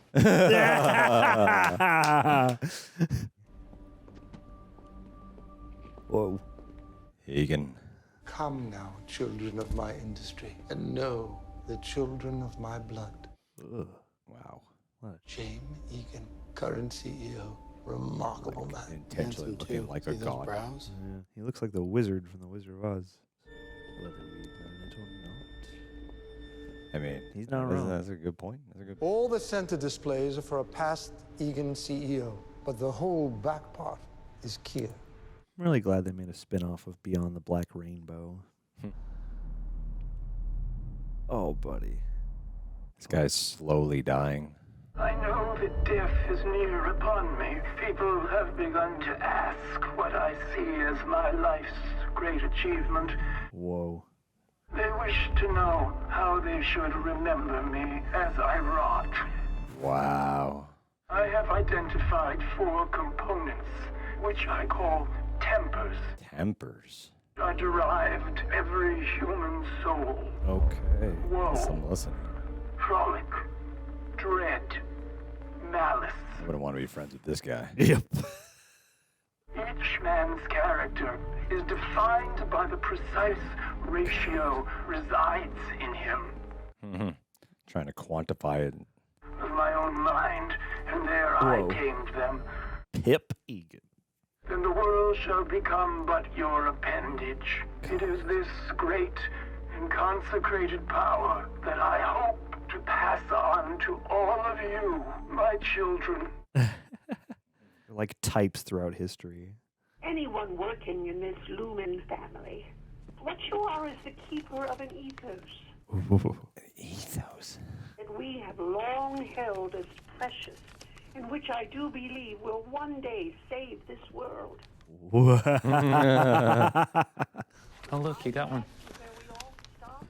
It's okay if you cry. She was 5 CEOs ago. They never had a woman before. Wow, this guy really loves it here. I learned that I work for a company Whoa. that has been actively caring for mankind since 1866. Damn, this world just gets more and more confusing. Each of these is a real smile from someone on the outside. It's all the crew who makes the show. So what are we, like a dental company? No. You're part of a history now. A noble one. And that's so much more. They update the mouth wall? Jesus. No. Kia. It's his house? A perfect replica. No. Pretty cool, huh? Here. Yeah. Whoa. That looks like snake skin. The bedroom of Kia. Just as he might have left it. Why would they leave this in here? Why would they like replicate it in here? Or unless he did live here. Well, this is Built the whole thorough. thing up around. I hate this place. It smells like 19th century ass. Stop treating this like some kind of beer party. That's not fair. Up till now, I've been reverent as shit. What's that in your pocket, Mark? Oh no. I. Just rummaging through his pocket. It's for fun. It's the perpetuity wing. It's the Egans.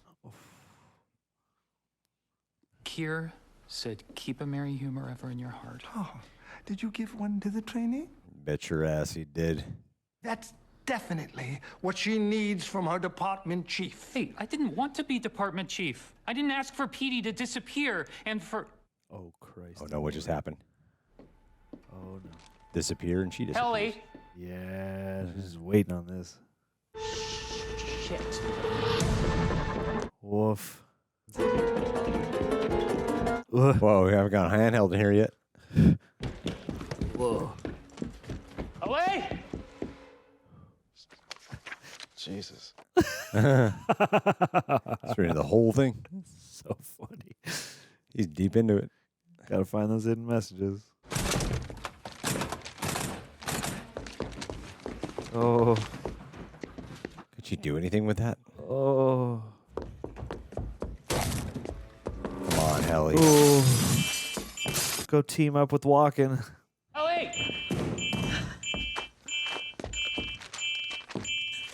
Oh my god. No. Come on. God damn it, Helly! Ow! Ah! It's always what I'm afraid of. That injury could be telling, though, to her outie. I wonder how long, like how many decades this guy's been here. Yeah.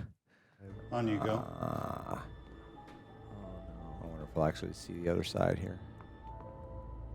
A really narrow hallway just to psych you out on the way in.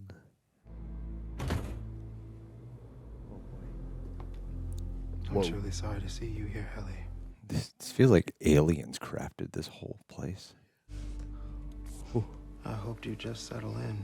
I know Mark's been trying so hard to get you to feel happy. Look, you seem like a smart person. Don't you see how fucked up this is? You're not going to appeal to his better nature. He's easily my favorite person to watch. Yeah. This whole show. He's so fascinating. Everyone's so good, but he's like definitely the most magnetic one. Whoa. Man,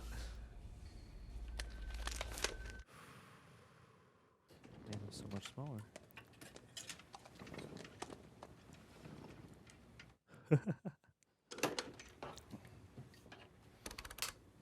It's delightfully retro. I'm bringing up the compunction statement for Helly R. What's compunction mean? I do not know. Hands on the table, Helly. Read it. I don't want to. No, do. Whoa. Forgive me for the harm I have caused this world. None may atone for my actions but me, and only in me shall their stain live on. Until you believe it. My fall cut short by those with wizened hands. All I can be is sorry, and that is all I am. I'm afraid you don't mean it. Yeah, reading the brainwaves. See, it's like a lie detector. Again, please. Oh, wow. Brainwash you with his vision. Affirm it till you feel it and believe it. Oh, God. None may atone for my actions but me, and only in me shall their stain live on. Sinister. My fall cut short by those with wizened hands. All I can be is sorry, and that is all I am. Again. Again. It's crazy. Really? Fun day. See you tomorrow. Yeah. I met Adam Scott at an AM PM once. Really? Yeah. Before this show existed. Oh.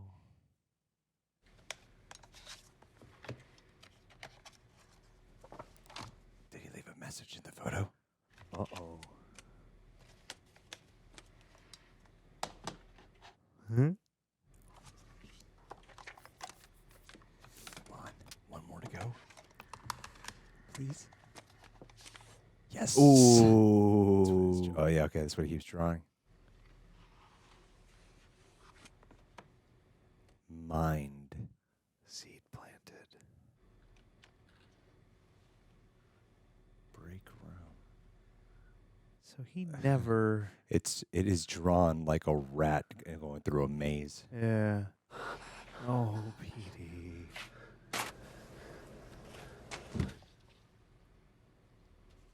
He must have really wanted to leave.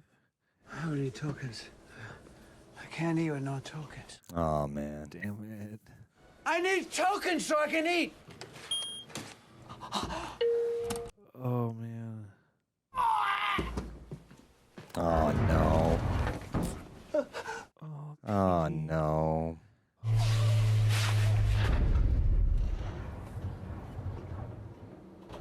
Oh, no. Rainy day at Lumon. And yet the water drop is... Petey? Petey?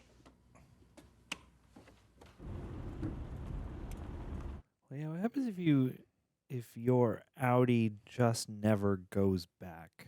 Like, do you have to keep going there so that, like, the thing stays stable? Like, if you don't choose like a medical reintegration process and you just leave, what happens? Follow the signs. So much of the framing of this show just keeps your mind, as it constantly looks like the choice of paths is how so much of it is done.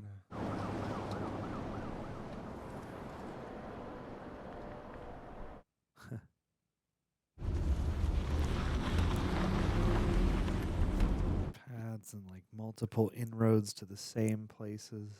Oh man. Just shouting something. Gotcha. Got you, man. Just take your time. You happen to see which direction he came from? Oh, thank God he's alive. Yeah. But he's been caught. No, that's in the road, man. I guess he's from nearby. He just came in with the rope. Can you get an ID on this guy? Go get him. Whoa. He's down. Whoa. What's about to happen? I am very worried. You got that? I don't like it. Oh. Breathing? He's not breathing, man. He's not breathing. Yeah. What's going on, man? Hey, let's get him on the board. That is so sad. But he's going to start taking this way more serious now. How could you ever escape?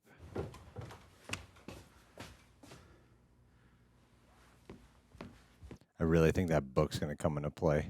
Yeah. Like it has to be mentioned. The Audi has to eventually learn about the book.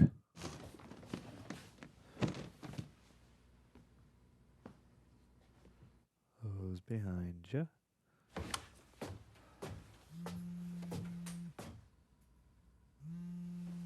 Oh no. Oh, this is his family. His daughter. Wow, man. Whoa. Benny Stills throwing down. All right, guys. Well, we just watched the first 3 episodes of Severance. Thanks, Prepper, for editing down these highlights. This is the first Apple TV show that we are covering over here, so we don't know what the copyright is like when it comes to Apple TV. But hey, hopefully we were able to get all 3 of these in one video. We have an upload schedule planned for this. As we said, normally there's going to go up on Sundays. There's going to be like 1 or 2 weeks where there's going to be a Saturday and a Sunday, I think, because I want to make sure we get these all up before the Emmys start. But yeah, we have so many questions from our Royal Rejects. They drive these reviews, and with something like this, I want to make sure that we can keep it at a reasonably good time frame here. But before we go into any of the questions, because I know how this goes. Whatever questions they get, some of them might be a little off tangent, and then a lot of them will be covering primarily what we probably want to talk about. So, John, just really quick, what have been your first impressions over this series?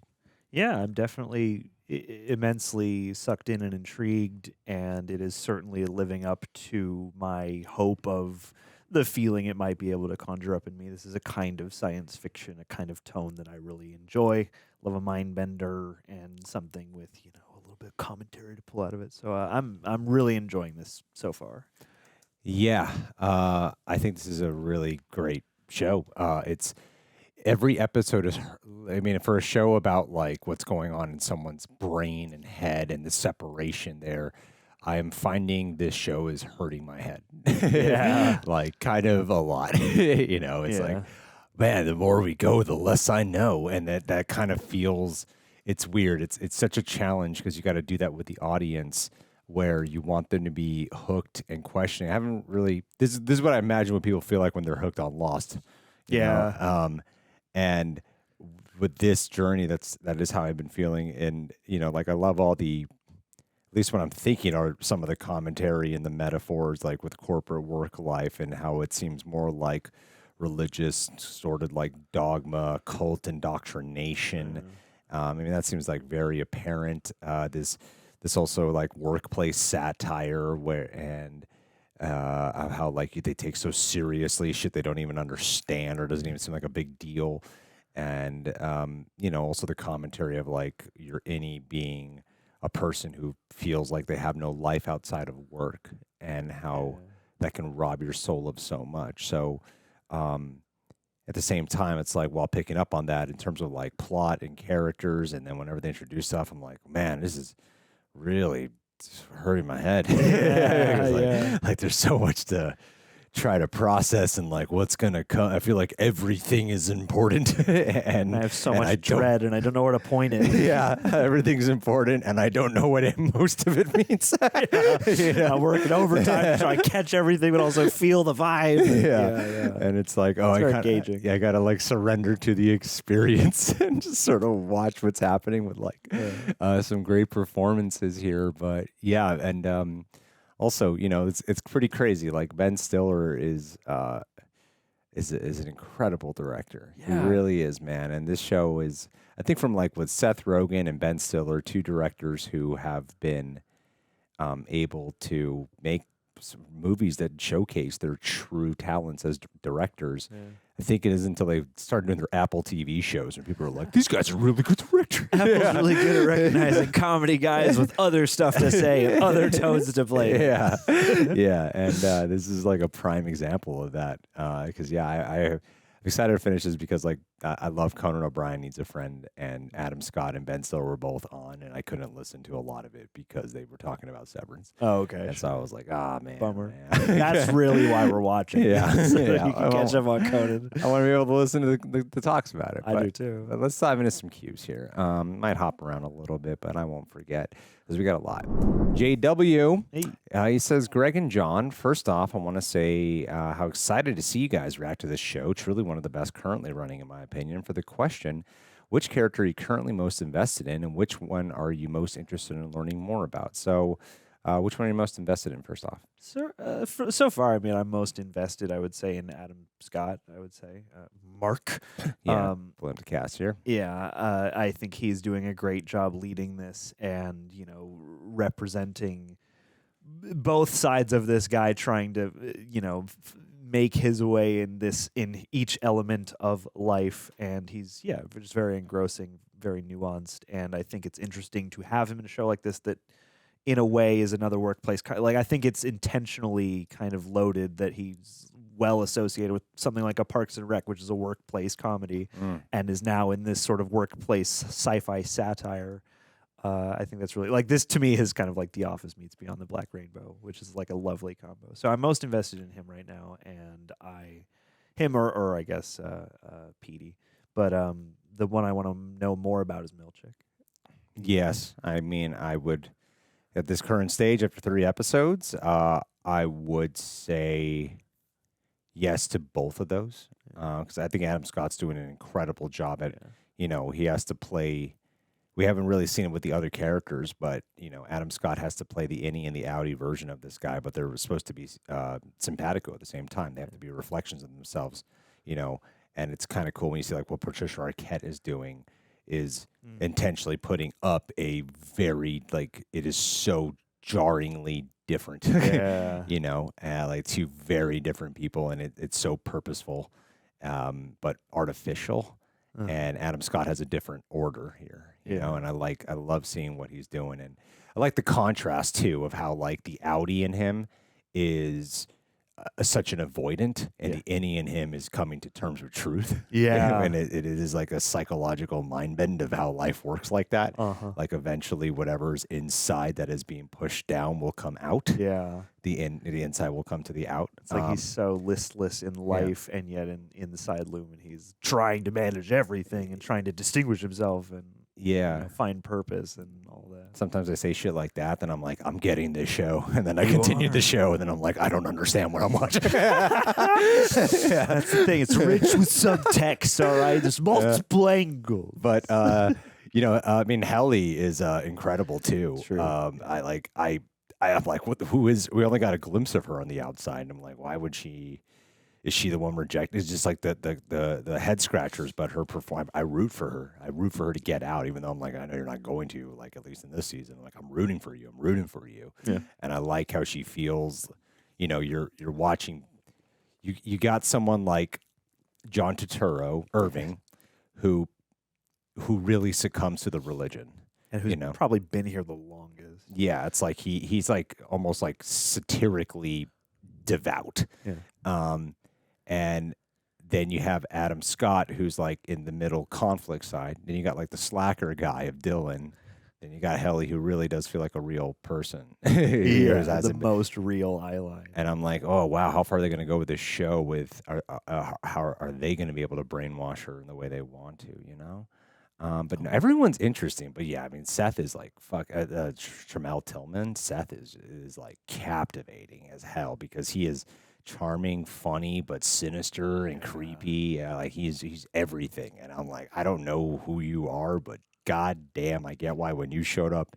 He's in Mission Impossible. I haven't seen it yet, but he's in Final Reckoning for a little bit. And like both times I saw it, when he shows up on screen, everyone just kind of like laughs a little bit when they see him. Oh, shit! I'm like, I don't know who this guy is. I was expecting him to come in and pull people into the break room. But yeah, no, that's great. Lumon makes the friggin' AI thing in the movie. But yeah, all right. Thanks for that first question. Eric Horseman, our OG, man with the RR tattooey.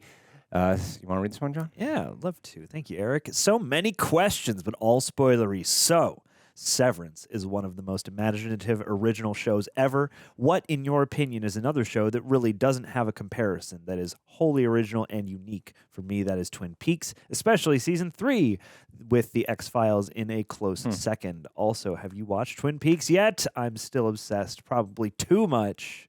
Oh, goodness. And a show that is... Well, I mean, I experience a lot of shows that I'm not aware are inspired by other shows, you know. Yeah. And then I can't quite put my finger on the pulse of that, you know. It's like there was really no show like Stranger Things when you think about it, but you know, but it's inspired by a lot of movies primarily.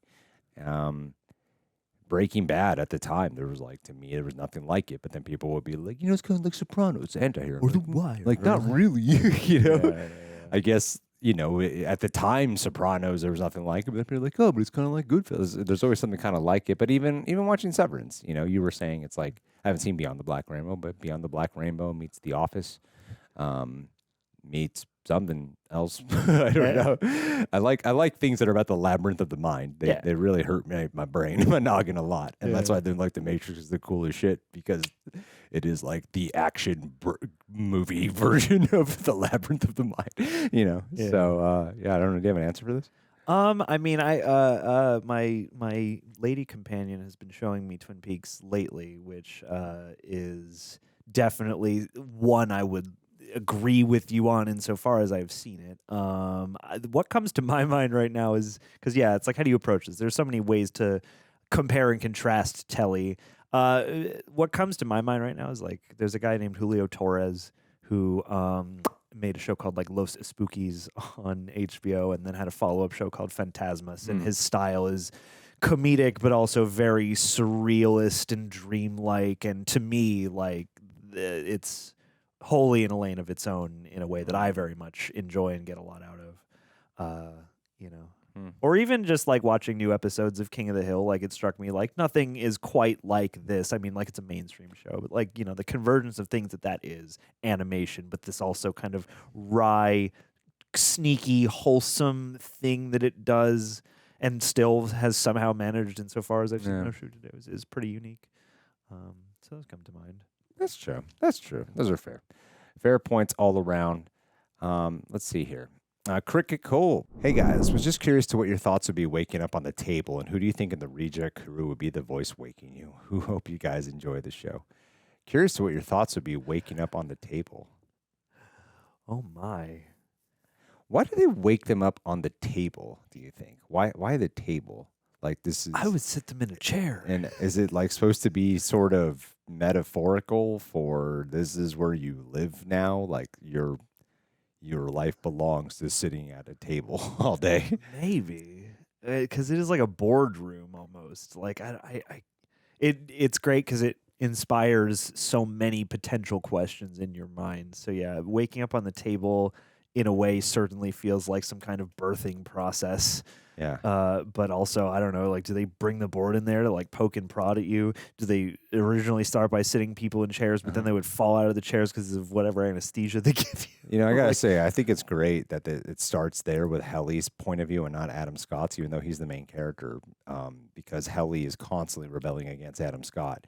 And as an audience member, I'm here going like, I I know Mark just wants to help her and likes her and cares about her. Yeah. And she does not feel that. And when she first sees him, she feels like he's her captor. Yeah. And when he's introduced, he is a shadow behind a door, and that interpretation of him sort of lingers throughout this entire experience for her.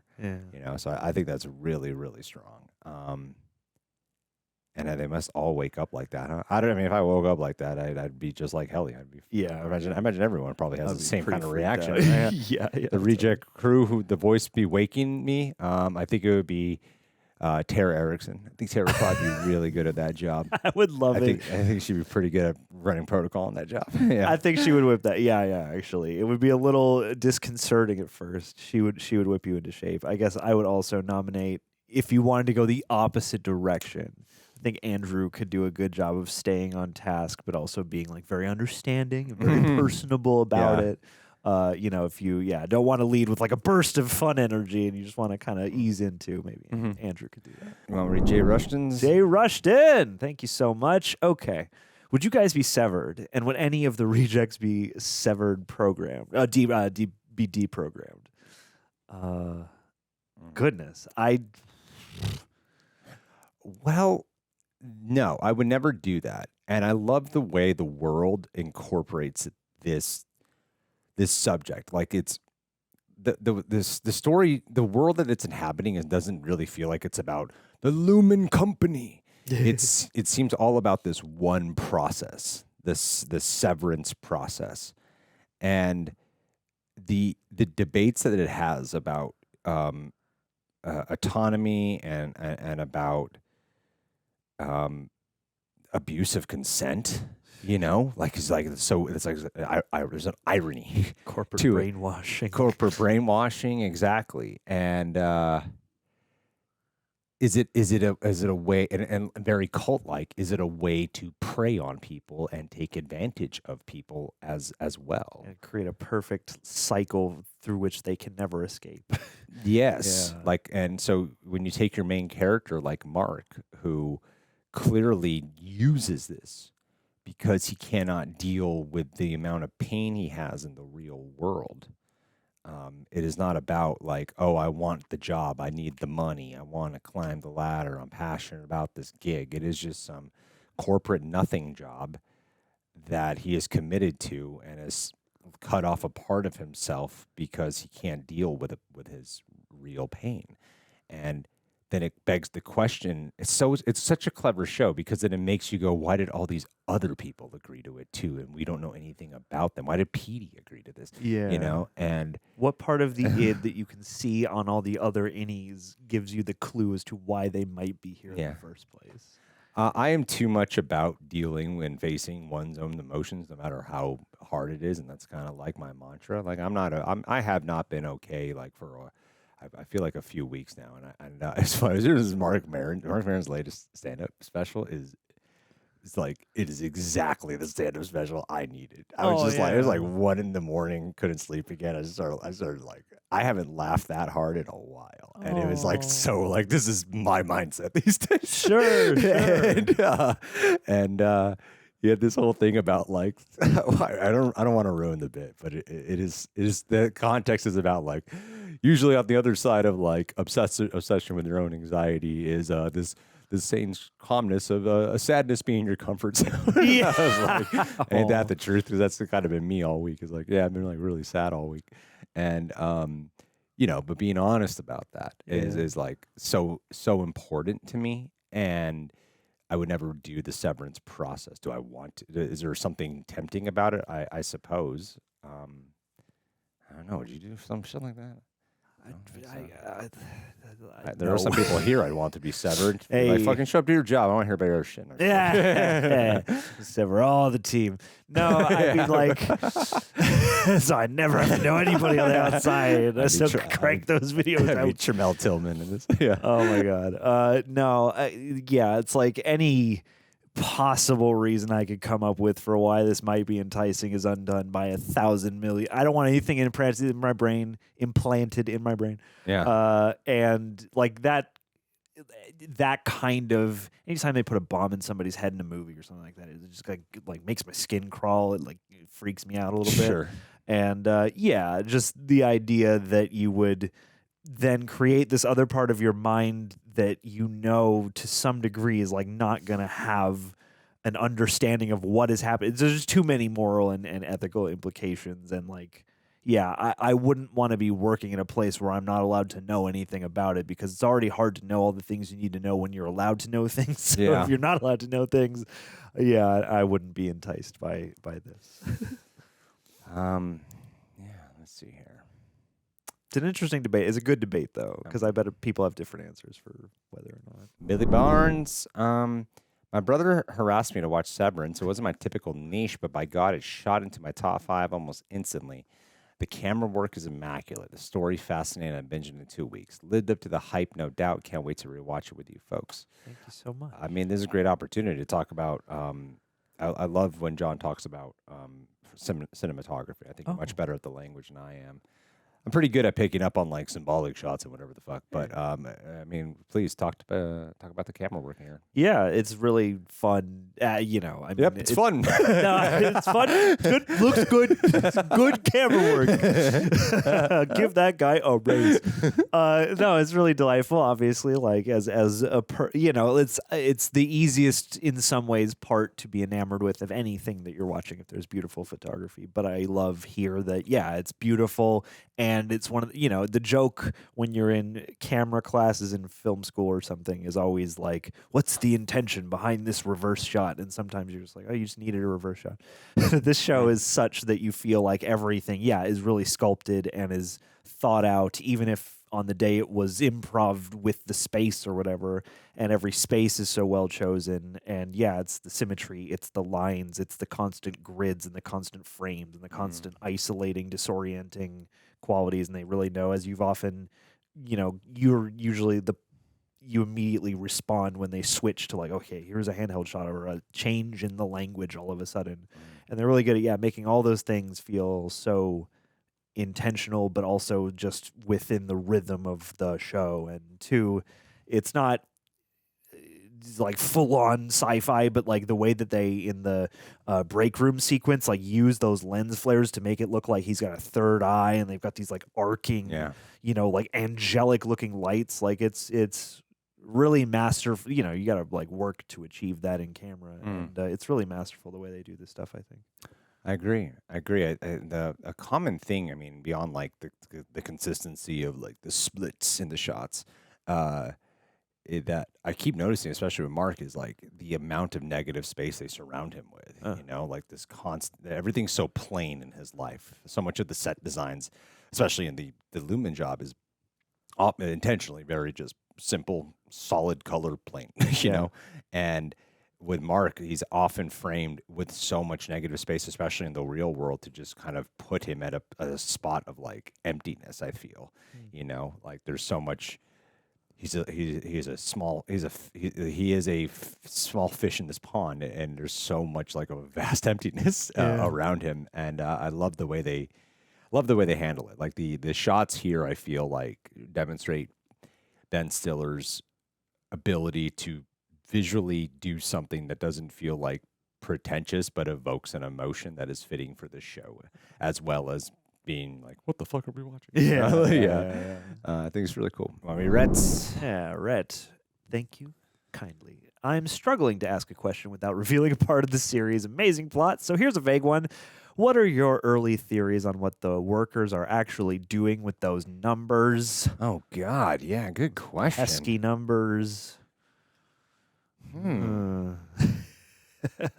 I mean, I have one theory off the top of my head. I wonder if, and this is kind of a broad one, but I wonder if because the severance process is so heavily debated anyway, it's one thing to be working on something sinister, but part of me wonders if the numbers and the mumbo jumbo of the work isn't even something encrypted. It's just busy work. This is a petri dish to experiment on people, rather than this being something that they're pumping out into the world. Maybe this is just some weird research human rat lab or something like that, because there's that whole like lab rat maze thing they keep doing, and that would work as commentary anyway.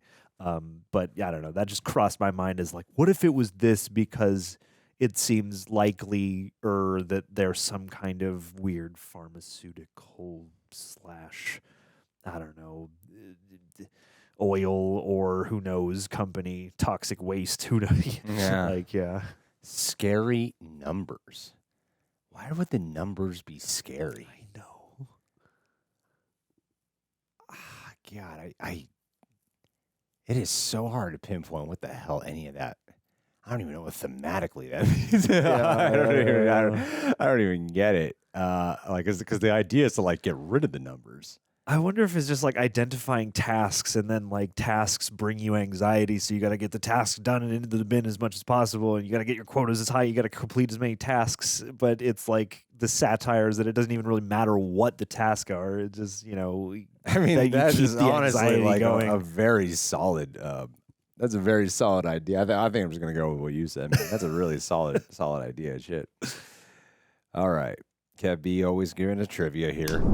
When the cast first started filming in the Lumon hallways for the opening episodes of Severance, they quickly learned there was an unspoken no smiling rule hanging in the air.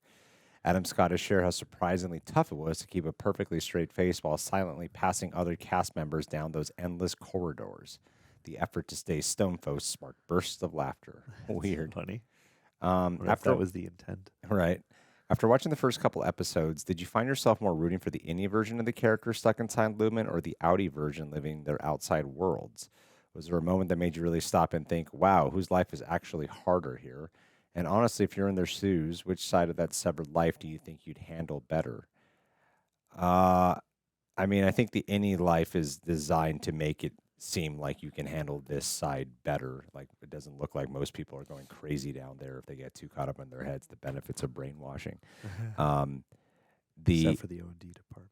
Did you find yourself more rooting for the innie version of the character second? I mean, I didn't really like separate the two. I view them one and the same. They are one and the same. I think that's kind of the point, is that they're being separated. But yeah, it's like you're rooting for them to come together in the middle or something like that. I guess in a sense, like Adam Scott, Mark's innie is like a lot of the parts of Mark that are easiest to root for because he has a little less despondency.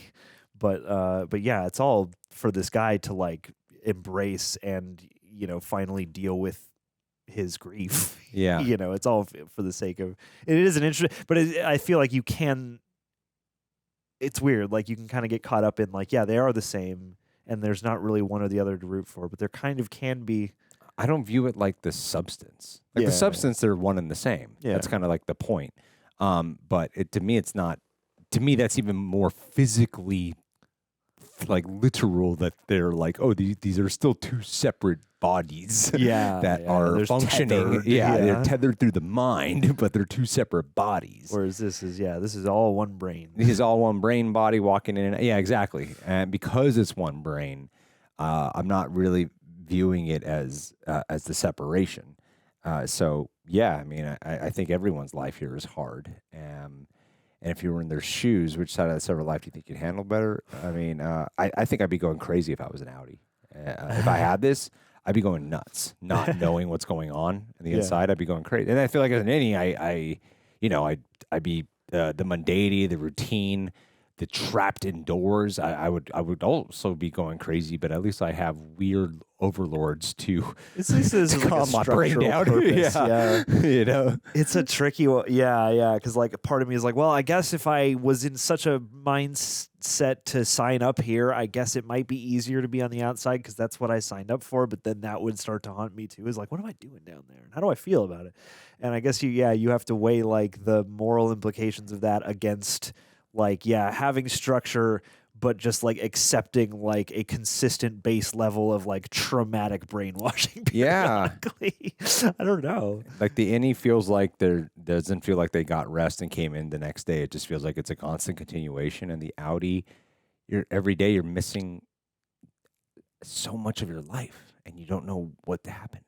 You're not even forming memories. I think that would drive me insane. I'd hate that. I'd absolutely hate it. Yeah. Stephanie Horton, John. Yes, thank you so much, Greg and John. I am so excited that you all are going to be watching Severance. I started it just last month, and I'm not too far along, so I can go on most of the journey with you. That's awesome. Sweet. Question: the direction, cinematography, and production design all feel like characters in and of themselves. They do.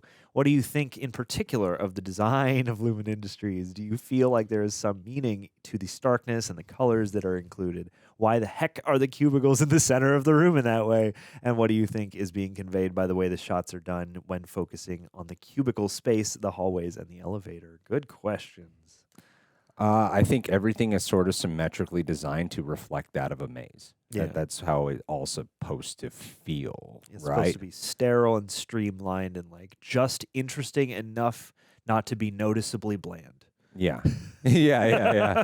I mean, because that's the idea when you look at Petey's drawing and it's like, look from the outside looking in, it looks like a maze. Or even like the cubicle stack feels like a reflection of that type of drawing. you Well, know? and yeah, that cubicle, it's like they're in like a continuum of like everyone just can forever look to the right. Yeah. You know? And I love that satirical approach to the idea of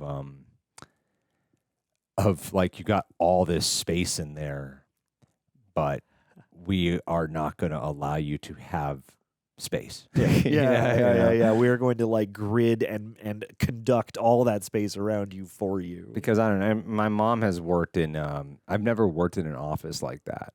I mean, I've worked in a doctor's office and it is like crammed and everyone's in your, you don't have like a private space, you know. My mom has worked in a very traditional corporate office space and it does feel like everyone's just kind of like stacked together. You got, you know, you got no privacy, but those floors are big. So I love the idea that like they want it to feel that way. They want it to be that way, you know, and then you always got that one guy who's got the office and they're special because they got the private office, you know. But yeah, I love the way it triggers something when they walk in there to me, like this. The feeling I keep coming to is emptiness.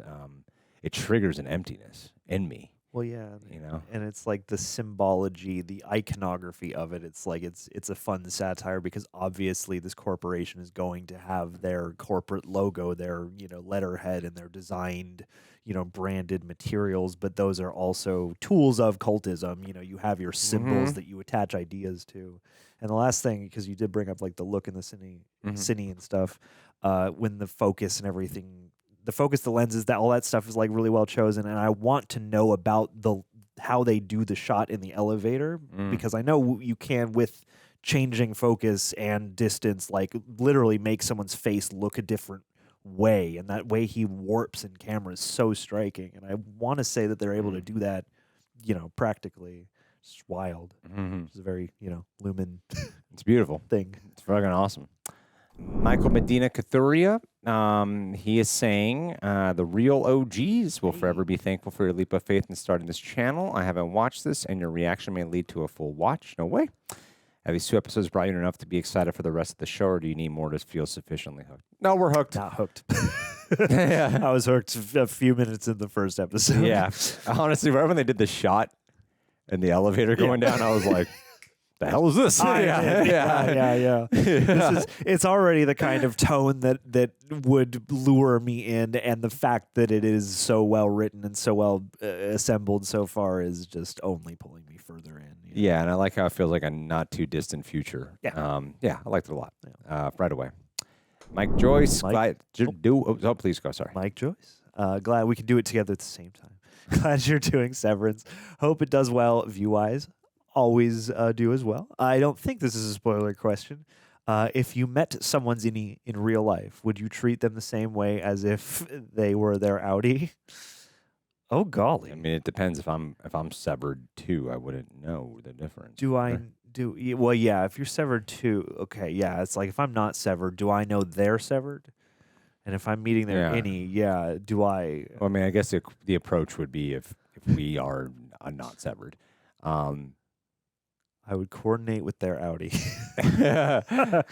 And then I would observe the innie and see if they need help. I would probably have a set of go-to questions, and I would ask the same questions just to see, like on my Diary of a Real Reject segment, Who's your celebrity crush? Who's your celebrity crush? They don't know any celebrities, the Annies. They don't know anything about their past. They know office This is getting me celebrities, nowhere.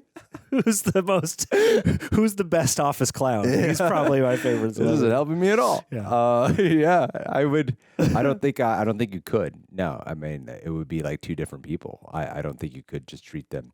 I would approach, of course, kindness, but I wouldn't talk to them the same way. I don't feel like that's possible. It would be just so. I think your mind would just so quickly get to the idea that this person is being imprisoned somehow. Yeah, yeah. It would be hard to just chat. For sure. Jeff Swords, the opening title sequence and theme for Severance is one of my favorite. The theme is simple, but it sets the tone for the show so well. And the visuals are so intriguing. How important do you think the good opening theme or title sequence is to a show? I think it can kind of be everything, and sometimes it can be cooler than the show itself. And, I've discovered a lot of cool songs from there. The Punisher one, the Daredevil one. The True Blood one. Sopranos. Yeah, and I think some of them become like more iconic. As the Fresh Prince of Bel-Air song is super famous because of it's a good song, but it's also the intro, Kids in the Hall, King of the Hill. Yeah. Dexter has a great intro. Dexter's fucking amazing. Amazing intro. Mad Men, great intro. So yeah, like intros are everything, but this intro is very different because I like how the special effects feel, the visuals feel intentionally outdated, and it makes it more eerie. Feel rough in the like roughly rendered. Like someone just made some weird YouTube video. And like maxed out their computer, so like stuff is like glitching out and going wrong. Which is supposed to so that's what I mean. It's evoking this struggle of the mind. Yeah. And how like unclean it is. And it's chaotic. And it feels like there's clues to unpack, not in like a Marvel Cinematic Universe show kind of way, like a Rorschach test. Yeah. It is very poignant, and it's cool that they didn't give you that till the second episode. Yeah, I like that choice. Yeah, that's really cool because then it's like, what the fuck? That wasn't in the first episode. Yeah, and it tells it's a lot, and I feel like it kind of gives away. It would give away a little much about the experience of being the eye line through Helly if they gave you that intro in the first episode. So I love that they reserved that for the second.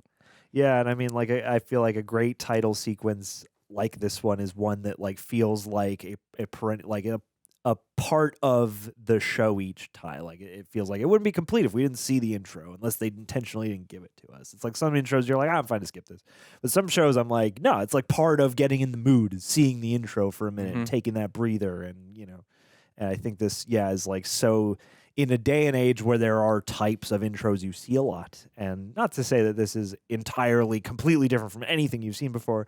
Yeah, it's really striking. It perfectly sets the tone. And like, they must award these things. Give that an award because that's like it's the perfect title sequence for this show, and it's a good title sequence on its own. The music is so chilly and eerie and enticing. Absolutely, man. Fully agree. Thomas Doherty, thank you so much. Severance, if you chose to go under the severance procedure, how would you mentally deal with the fact that you were missing several hours of the day and what could have happened during those hours? Also, could you resist wanting to find out more about your severed self? No, I mean, we touched on this earlier, and this is exactly why I would hate it. Like with being an outie, Kev B was asking us a question earlier, and we were elaborating on it. So what happens when you elaborate too much on a question. Oh, no. Because then someone else asks the question, now you've answered it. But no, I could not. There's no way for the kind of individual I am. I mean, I have thought about it. I think like if I were to lose my wife before I die, or even like next few years or something, like that is one where I'm like, I don't know if I could handle that. And that is like I'm not. It's like such a fictional thing that's making me want to cry right now. I'm like, all right, I don't. Like you lost her at the airport. Yeah. Like so, the idea of what like Mark's going through, I'm like, I get it, but I don't know. I just know me well enough to know I could not be that person, and it would drive me nuts. It would be one of those first screenplays I truly finished dealt with that of a person who like had a night one day and they this thing happened and it just really gnawed at them of like, what happened? Like, why did I go do that? I just want to know why. Even though I'm alive, I want to know why.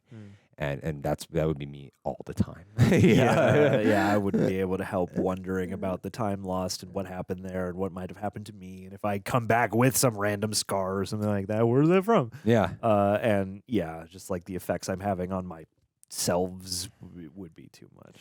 For sure. Oh my God, Landon Miller, I've been waiting for you guys to hop on Severance. Hope you guys enjoyed the first few eps. After watching, do you think you'd ever agree to undergo this? No. And what do you think is really going on behind the scenes at Lumon? I feel like this is. It definitely feels like some type of like cult takeover, and I think they want to. The way how corporations kind of want to like dominate everything. I would love the idea of that it is a corporation. Like I want it to be a corporation. Like at times it feels like are aliens doing this. Yeah, but yeah. I would love it if it is a corporation and their plan is just to sell people on this idea of Severance being like the path forward, the way forward, the way how like corporations try to sell you on technological advances that are actually detrimental to society or people's livelihoods. And I hope that that's kind of just what they're commentating on is like, it doesn't really even matter what they're doing. Yeah.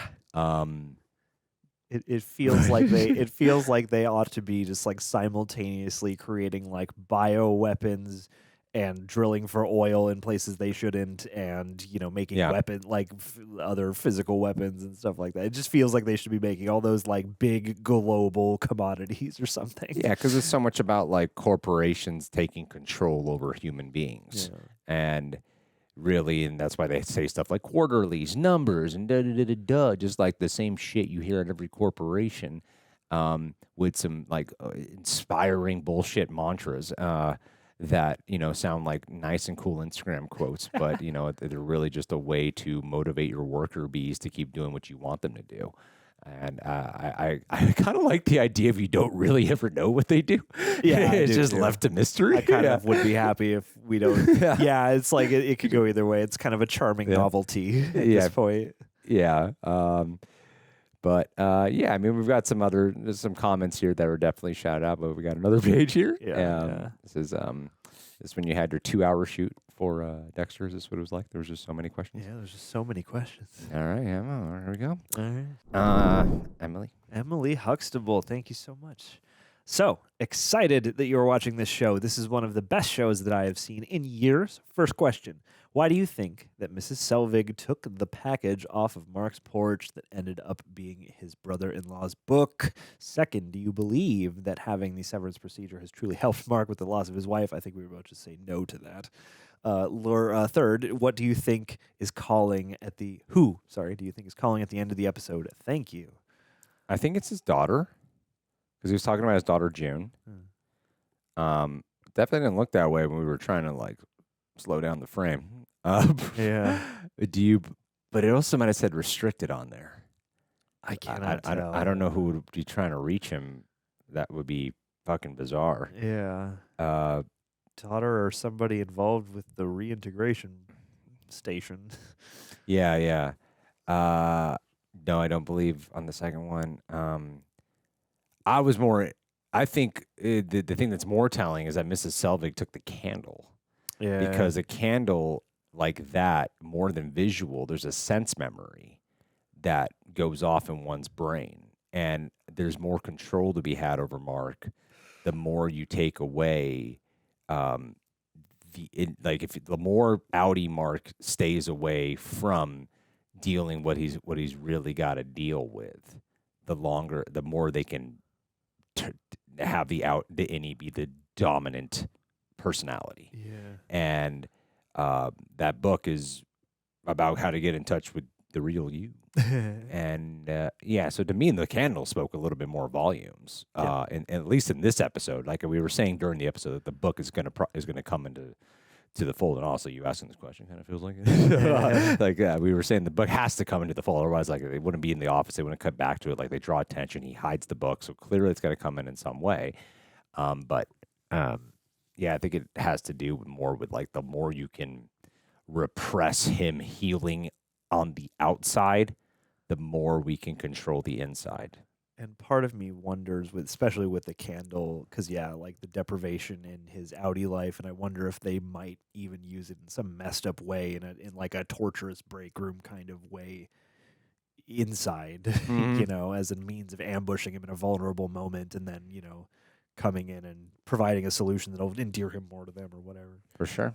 Jay Rushton, Severance. Oh wait, no, I read this one. You're up for Jay. If you notice, gas is $1.10 at the station. It's $1.10. Does this mean it's in the past? Either that or wherever state they're in is just got real great gas prices. Is there something to those numbers that we don't know about? Yeah, I was gonna say. What character are you the most alike in personality there? In this moment in time, I feel a lot like Mark. I'm not gonna bullshit you, man. Like, especially when you compare. If I'm a little down, I see it in the comments. Greg looks sad. Greg looks down. Greg doesn't look like his usual self. Or if you don't know my name, that guy in the middle. That guy. Yeah.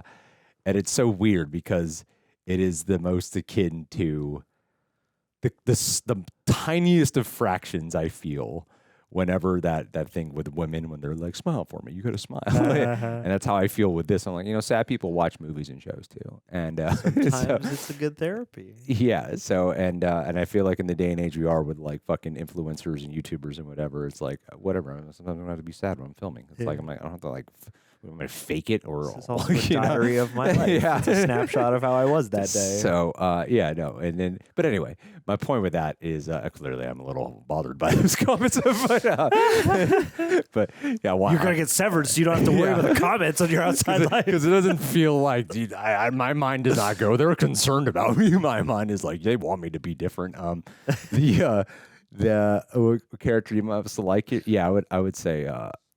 I would say probably the average person would say Mark, and I would say, yeah I'm that person, and most here. The average person would say Mark, but if we were at school as kids and we were all picking, I know I would get stuck as Irving. Yeah. Yeah, you would definitely be Irving. I would definitely. I'd be fucking do a flip guy. Easy actor. I think that's what people want me to be. Yeah. We'd all like to think we'd be Helly. JW. All right, JW, thank you so much. John and Greg, curious about your thoughts on the break room and what insight do you think it provides about Lumon? Secondly, how do you think you would personally handle this form of punishment? I'm drawn to cult stories because I've definitely been in a couple of cults in its own right. And, it's the other thing that John and I have been shooting, and we haven't shot in a while, but if we don't know when the hell those are going up, it's a whole fucking thing that is out of our control. Anyway, that's another subject. I've talked about that extensively. Not like cults that are like going out there and like fucking killing people or some shit. I don't want to like give that impression.